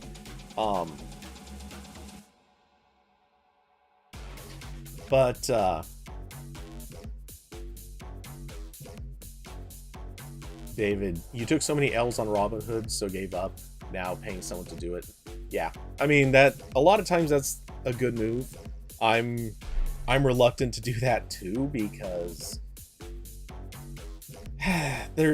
it's not like it's a lot of them, but there's just enough stories of shady account managers and people just doing whatever they can to make themselves money and not their clients, and that sucks. But the thing is, I feel like you can look at certain companies and safely say, here's a company that I mean, just taking Apple as the example, like, okay, that might even be kind of a cheater's example. We'll use a 5-year on them. You know, here's a company that they've been playing the game perfectly for several years, but especially in very recent years. You can also look to Google. I mean, are they not at their greatest with the last year? Sure. Over 5 years, still way up. If you're, well, okay, going to max is unfair, But even on the 5-year, like, Google is way up. You can tell that they're still making pretty smart moves. And outside of like Congress deciding to absolutely shaft one of these companies, for the most part, you can usually look at what they're doing and come to some determination on how plausible is it that they're gonna do something very stupid, how plausible is it that they're gonna do something absolutely genius. Fortunately, Google is in a position to keep doing smart things. I don't feel like Facebook is. Facebook, if anything, is in that position where it looks like their stupidity is going to not bring down the company, but I kind of wonder if the end result of this is Mark himself maybe steps down. Because I don't see much of a future where the metaverse magically becomes the thing. It feels like it's Second Life, but much more expensive. And they haven't really proven that that's a viable business. Because they're sure as hell not making money off of it yet. Not really. They're just selling headsets to people and spending way too much money trying to feed software into that to keep people interested, which right now, I mean, for the people who are enjoying it, great, fantastic, keep at it. But for the most part, I don't think they're getting... They're not setting themselves up for a good return. Austin, I'm buying NFTs while the market is down. David, yeah, but I'd rather get shafted than by a guy with a license than by some bozo on Reddit. Yeah, there is that. 100%. There is definitely that. And yeah, the GameStop thing was a great example of something that needed to happen, and it happened well. But unfortunately, if you weren't part of the conspiring group that originally made it happen, or one of the very few people that got very, very lucky in timing and like rushed ahead and got in there while it was happening, if you weren't one of those people, you got pretty well screwed.